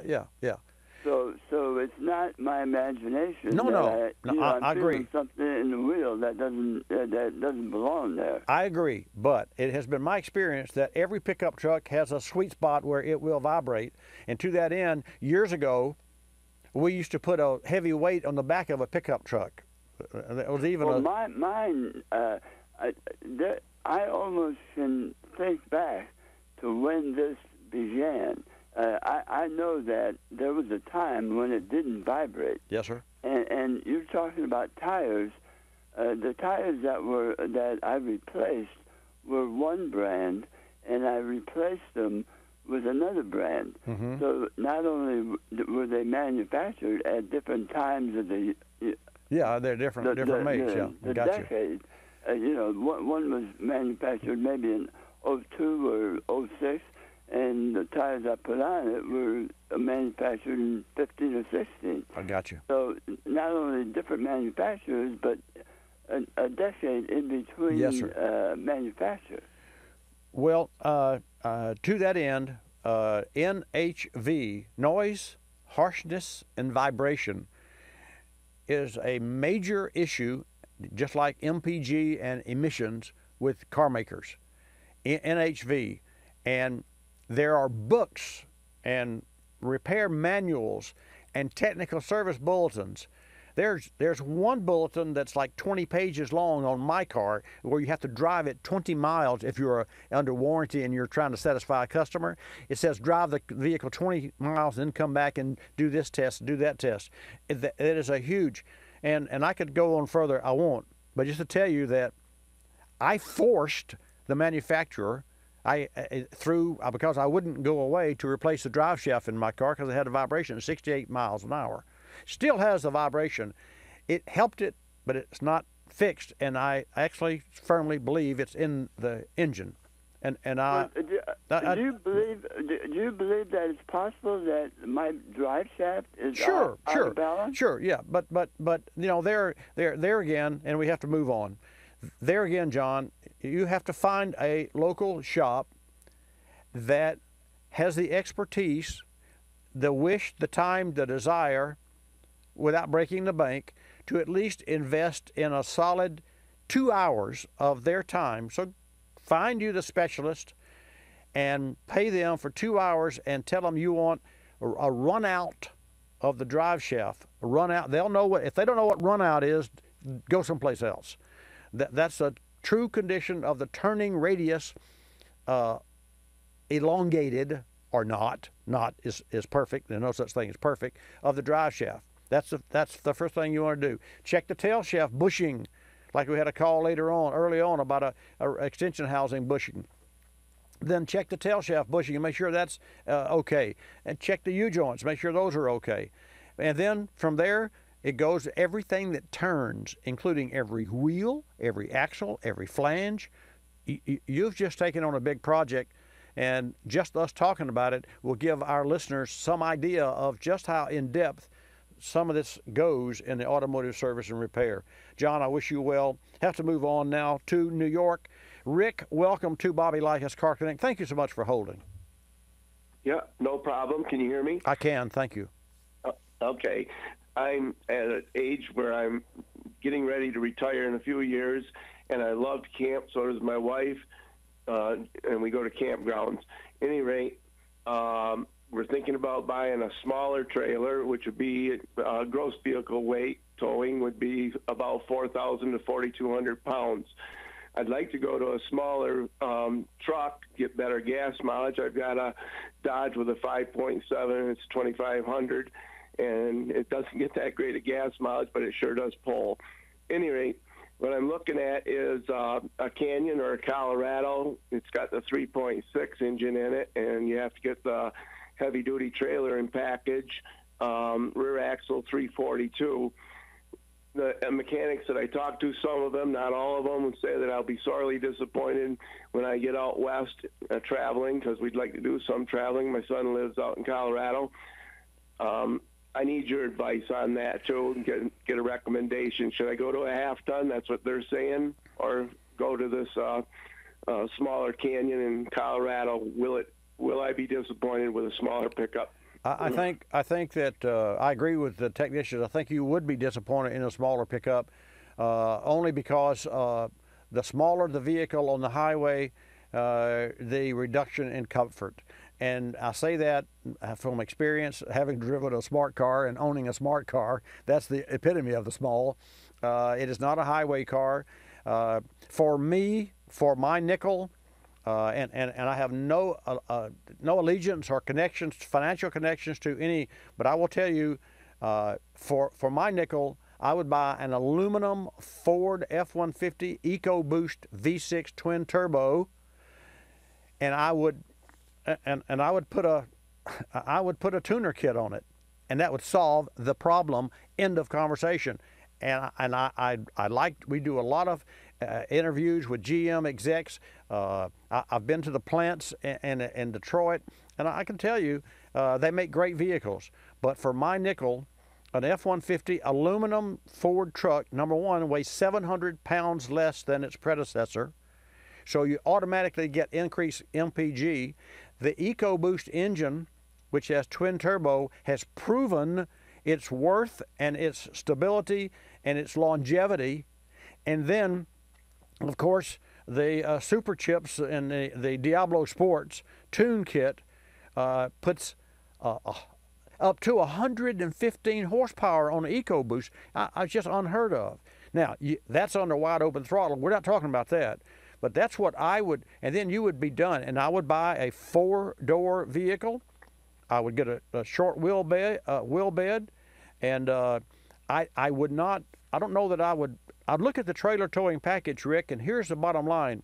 With the EcoBoost, if they make a trailer towing package, the trailer towing package at one time, and I always bought trailer towing packages or recommended them years and years ago because it came with bigger radiators and alternators, and mainly alternators and radiators, and so those are wearables. Alternators and radiators wear out and go bad over time.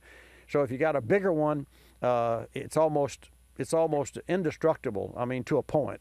So, having said that, what's your take on a Ford there? I'm not trying to push you away from GM. I mean, I just know what the Ford EcoBoost delivers, and there's not an engine on the market that matches the EcoBoost that Ford makes.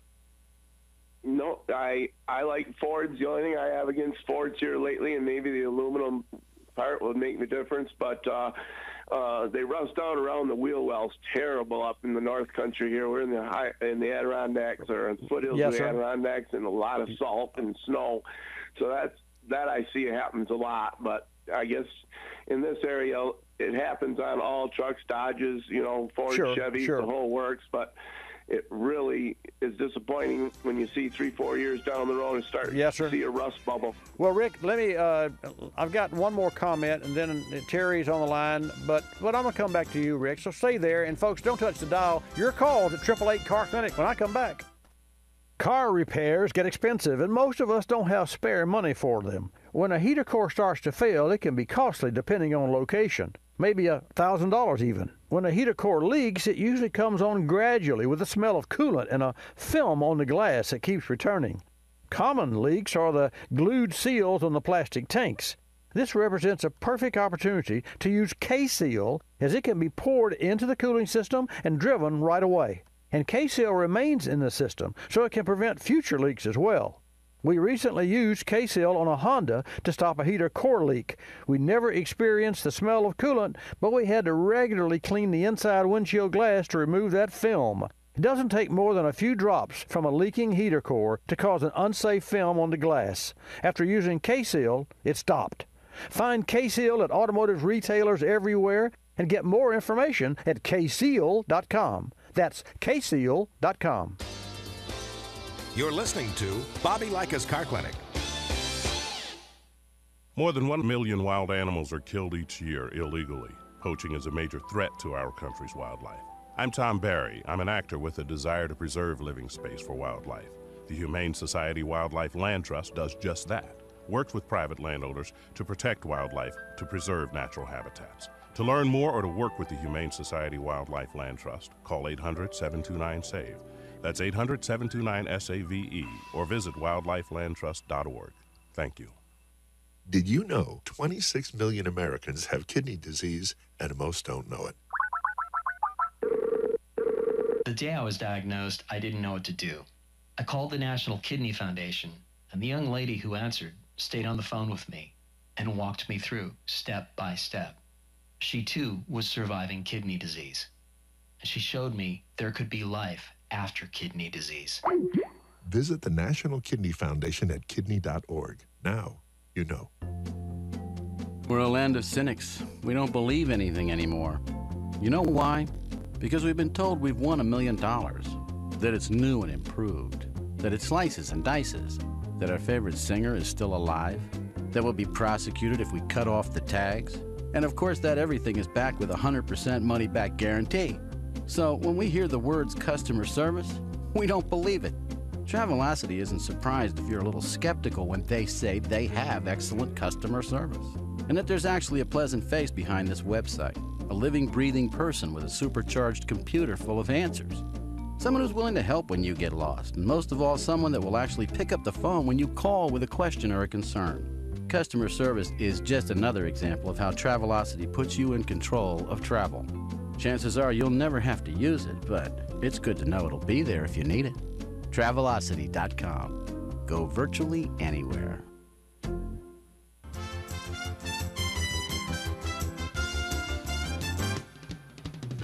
And now back to Bobby Likis Car Clinic and your host, Bobby Likis. And welcome back, folks. I'm Bobby Likis, 888 Car Clinic, 888-227-2546. Hannah will take your call, put you in the queue, and I will put you on the air. We're talking with Rick in New York, and so Rick, I thought about through the break how best to position this. So let's think about this. What I recommend that you do, and I want you to take control of your feelings, because we all have those, so you don't get carried away. I think you should go drive that Colorado. I think you should go drive that new truck, and then I think you should drive a full size. And then I also think you should go drive the EcoBoost Ford, and of course Ford's coming out with a Ranger, but I just can't put together the medium size or small size truck and towing and comfort across the country. So but that's just me. I like a bigger vehicle. And I do know that with MPG, the Ford EcoBoost can master that MPG because it has variable pressure from the twin turbos controlled by a computer. And so let me ask a question. Does that make sense? And you sound like something that you could and would do?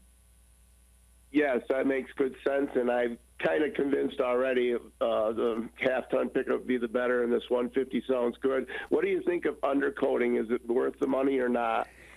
Well, I think that yes and no. I think that it definitely... See, manufacturers do a lot of that undercoating themselves.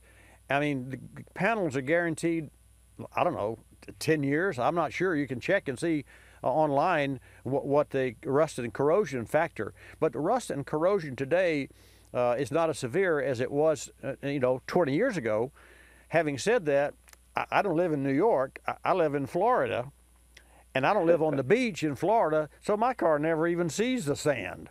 So it's, or anything like that. So it's not a factor with me. Having said that, my car has plastic inner liners, as do most cars these days. And I have to say that I would have to disqualify my answer to your question with regard to undercoating. I do know that a lot of dealers offer this, and I'm torn between whether or not that's a profit maker for them and a real protection for you. And I'm also concerned that if somebody goes overboard and applies too much undercoat to your vehicle and stops up the holes that all panels have in them, just like the doors of my car. When I wash my car, I flood my car with water and water and water. I was up last night late cleaning my car for this weekend because I wanted my clean car. But every time I close the door after washing the car and drying the car with a blower and my special Zano dry cloth, when I close the door and open the door back up, there's water that's run out of the door onto the panel, onto the door trim. So that eventually goes away. Sometimes takes overnight before it all drains out. You want to make sure that whoever, undercoats whatever, that they don't stop up the drain holes, because water and stuff that goes with it will find its way and just stay there. It's got to be. Does that make sense? You see where I'm going there? Yep. Okay. Very good. Okay. And I'm not going to take up any more of your time because I know you got others on. I do. I just want you to know that I listen to you every week while I'm doing my mail carrier route. So thank you for your contribution. Thank you, Rick. Contribution. And one last thing too that I want to share with you, just for your information, whether you buy a GM or a Ford or a Dodge, and this is a sincere promotion for Diablo Sport. Diablo Sport just came out this week with a coverage for a 2018 Chevrolet Camaro SS. Now that doesn't have anything to do with your application, except, listen to this. This is what you can buy on the market these days, because when you buy this Ford or whatever you buy, or GM or Dodge, you can tune it to do a better job than the factory, because the factory is limited to what it can offer by emissions and government regulations. And I asked specifically the folks at Diablo Sport how this works. But listen to this, and folks, this is important, then I'm going to move on because the phones are jammed. The features and options of a Diablo tuner, you can adjust for gear ratio, tire size, active fuel management, fan temperature adjustment, fueling adjustment, idle RPM adjustment, rev limiter, speed limiter, spark timing adjustment, and throttle sensitivity adjustment. In other words, you can personalize the engine and its performance to meet your likes and your needs. I think that is worthy, and I use those kits for my customers' cars. Anyway, you can get more information at diablosports.com. But in the meantime, think about it, Rick, and when you get to the other side of a lily pond, or you've road tested 2 or 3 of those cars, call me back and we'll take the next flight, okay? Thank you much. You're welcome much. Appreciate you. Let's go to Idaho and talk with Terry. Terry, welcome to Bobby Likis Car Clinic. Well, thanks for taking my call. Sure. I've got a really unique problem. It's a 1989 Nissan Maxima. Okay. There's no interior lights, radio, nothing interior electrical works at all. But when I start the car, everything works. The other problem that came along at the same time as this is the alternator is not charging the battery. And I've taken the alternator off and had it checked at the parts store, and Yes, they sir. bench tested it, and it passed. Okay. That's the first thing. That first thing is a no-no. So for everyone listening, do not remove a component from a car electronically and have it tested. And that's like that would be analogous to testing your heart out of place, which that ain't going to happen. So when you test the alternator or the charging system, you test not only the alternator in and of itself and the battery in and of itself, you check all connectivity. And therein lies the issue that you have, because you have a circuit that's not feeding these accessories that you talk about, but when you fire the car up, it is feeding. So you've definitely got a wiring issue, and that issue could well be in a circuit that has to do with the charging circuit as well as your other speedometer and your other light circuits you're talking about. So number one, here's what must be done. You must find a shop there in Idaho, and I'll give you a way to do that. You must find a shop in Idaho that has a wiring diagram specifically for your vehicle, Terry. And write this down. I'm going to give you 2 websites, because both of these websites have to do with automotive repair aftermarket and new cars as well. But one is asashop.org.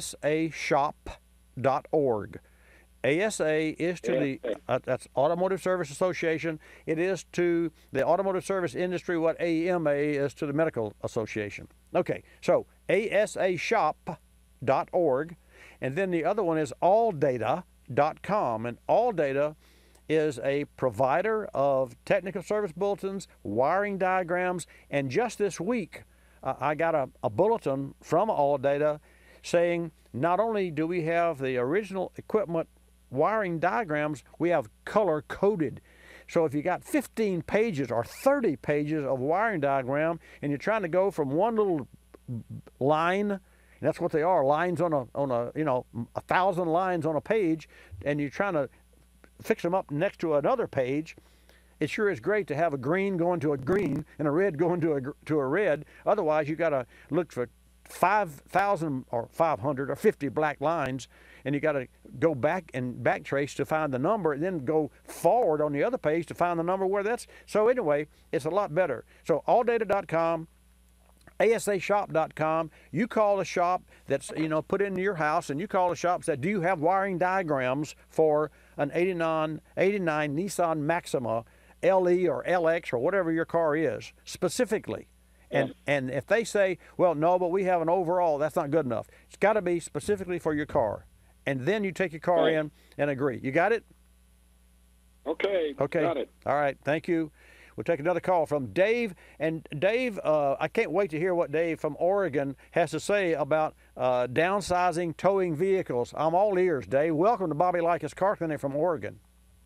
Oh, thank you, Bobby. I have a 2015 Chevrolet Silverado pickup. It's a crew cab. Yes, sir. 1500. It's a 5.3 V8. Got it. With a 6-speed automatic. Got it. And the optional 342 axle. That's important because the standard 308 doesn't cut it. Got it. Okay, I towed my 62 Impala, which weighs about 4,000 pounds, on a 2,000-pound car trailer from Portland to Lake Tahoe. I went across the Siskiyous and the Sierras. Right. I had adequate power to match the truck speed on every grade, and it got 15 to 16 miles to the gallon towing the trailer on flat ground.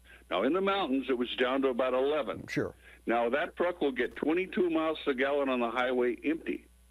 So I'm very satisfied with it, and I know Ford, all of the turbos and all this EcoBoost stuff is probably a great thing. But this Chevrolet with that 5.3 V8 has been excellent for me. Now, I do have a question for you, Bobby. Sure. It has active fuel management, and I know some of the earlier Chevrolets with active fuel management had some severe engine damage, and I've been afraid, even though mine's the newer model, the 14 and newers, 14 to 18s are the same, supposedly.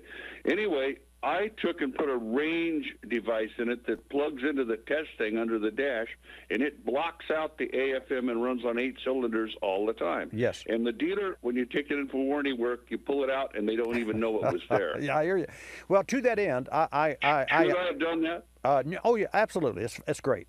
Okay, now here's the challenge. I agree with you, and I sure thank you about the MPG and what have you. The active management system is the challenges that GM had. Well, they put for one. Well, let me back up. The challenges that they had was the lifters gave all kinds of problems because they would collapse because they're made to deactivate.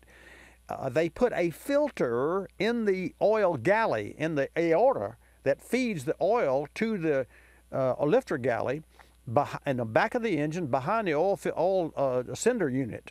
And it's a little cone-shaped filter, the size of one of those little, like an ice cream cone, but a miniature one, a little toy one. And that's the size of the filter. So there was a real problem with those cars. And then they also had a rubber O-ring on the oil pan, oil sump that deteriorated with time. But I will say this, Dave, regardless of what make of engine, if you run synthetic oil, use the same viscosity as the factory calls for year-round, and run synthetic oil, change it every 7,500 miles, engines, and we've got one customer with a Tundra with 435,000 miles that is quieter than my 13 Jag engine. Now, I mean, really. Now, it doesn't have direct injectors, so the direct injectors are noisy. But the bottom line, I agree with what you're saying, and that 22 miles per gallon, would that be with deactivation disconnected? Yes, or it with is. It'll get about 20 with. It'll get about 20 on 8 cylinders. Okay. If you run the normal AFM, it'll get 22 highway. Okay. I'm just wondering if I really needed to do that. I can pull that range thing out of there in 1 second, and I can go back to having AFM. But I'm wondering if that's going to make it potential that my engine won't last as long.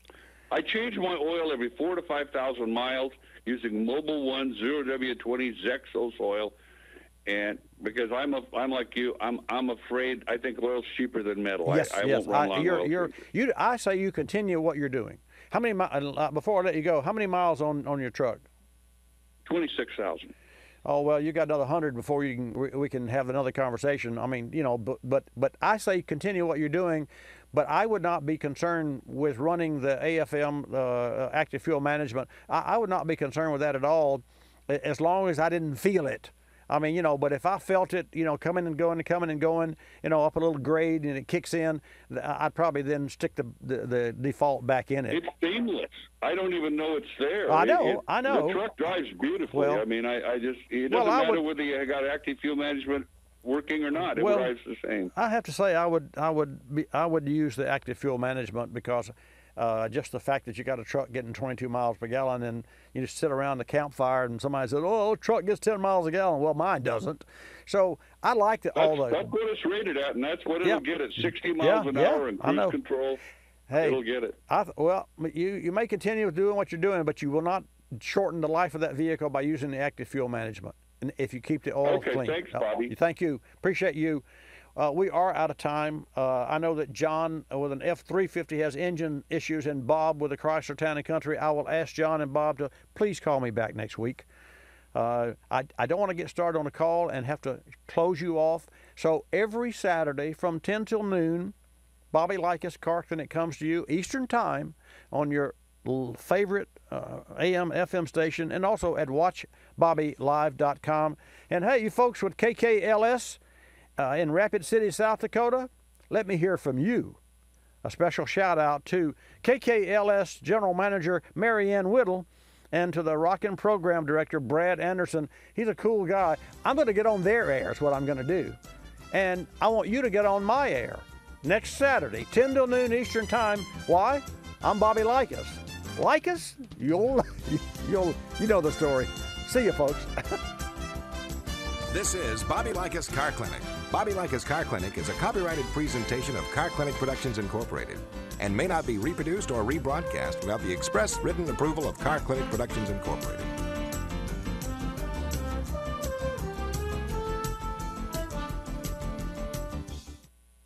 Time for another edition of Cooling System Q&A, brought to you by Motorrad, your first choice for vehicle thermostats and caps. Today's question: what makes up your engine's cooling system? The cooling system is a part of the engine that regulates engine temperature and helps prevent breakdown from overheating. A typical cooling system is comprised of the engine's water jacket, a thermostat to regulate flow, a water pump, a radiator that exchanges the heat to the outside air, and the connecting hoses and tubes. The cooling system is designed to remove excess heat to keep the inside of the engine at an efficient operating temperature, approximately 201 degrees Fahrenheit. The cooling system has one major purpose: to ensure that the circulation of the coolant inside the engine can absorb and release heat. The proper mixture of coolant coupled with a high-quality thermostat are critical to cooling system operation. Motorrad offers the best coverage of thermostats and closure caps in the world for virtually any vehicle, on the road or off, leading the way in coverage and service. For more details, go to motorradusa.com. You're listening to Bobby Likis Car Clinic. P-Ricey Outfitters, I'm Tina. How can I help you? I'd like to place an order. Great. Which item? The cotton roll neck sweater, large. Okay. Periwinkle, Loden, or caramel? The caramel, please. The what? I'd like it in caramel. Oh, the caramel? Yeah, that's what I said, Tina. Actually, you said caramel when it's pronounced caramel. Can't we just call it yellow? No. Everyone knows the best part of a Milky Way. They just don't know how to say it. After all, it's our caramel. It's caramel. Ugh, that makes a Milky Way great. You start my morning, you stir in my soul, you warm my heart, make me feel whole. Your aroma calls me, starts my morning, happy morning. Your name is Folgers Mountain Grown, now you're here.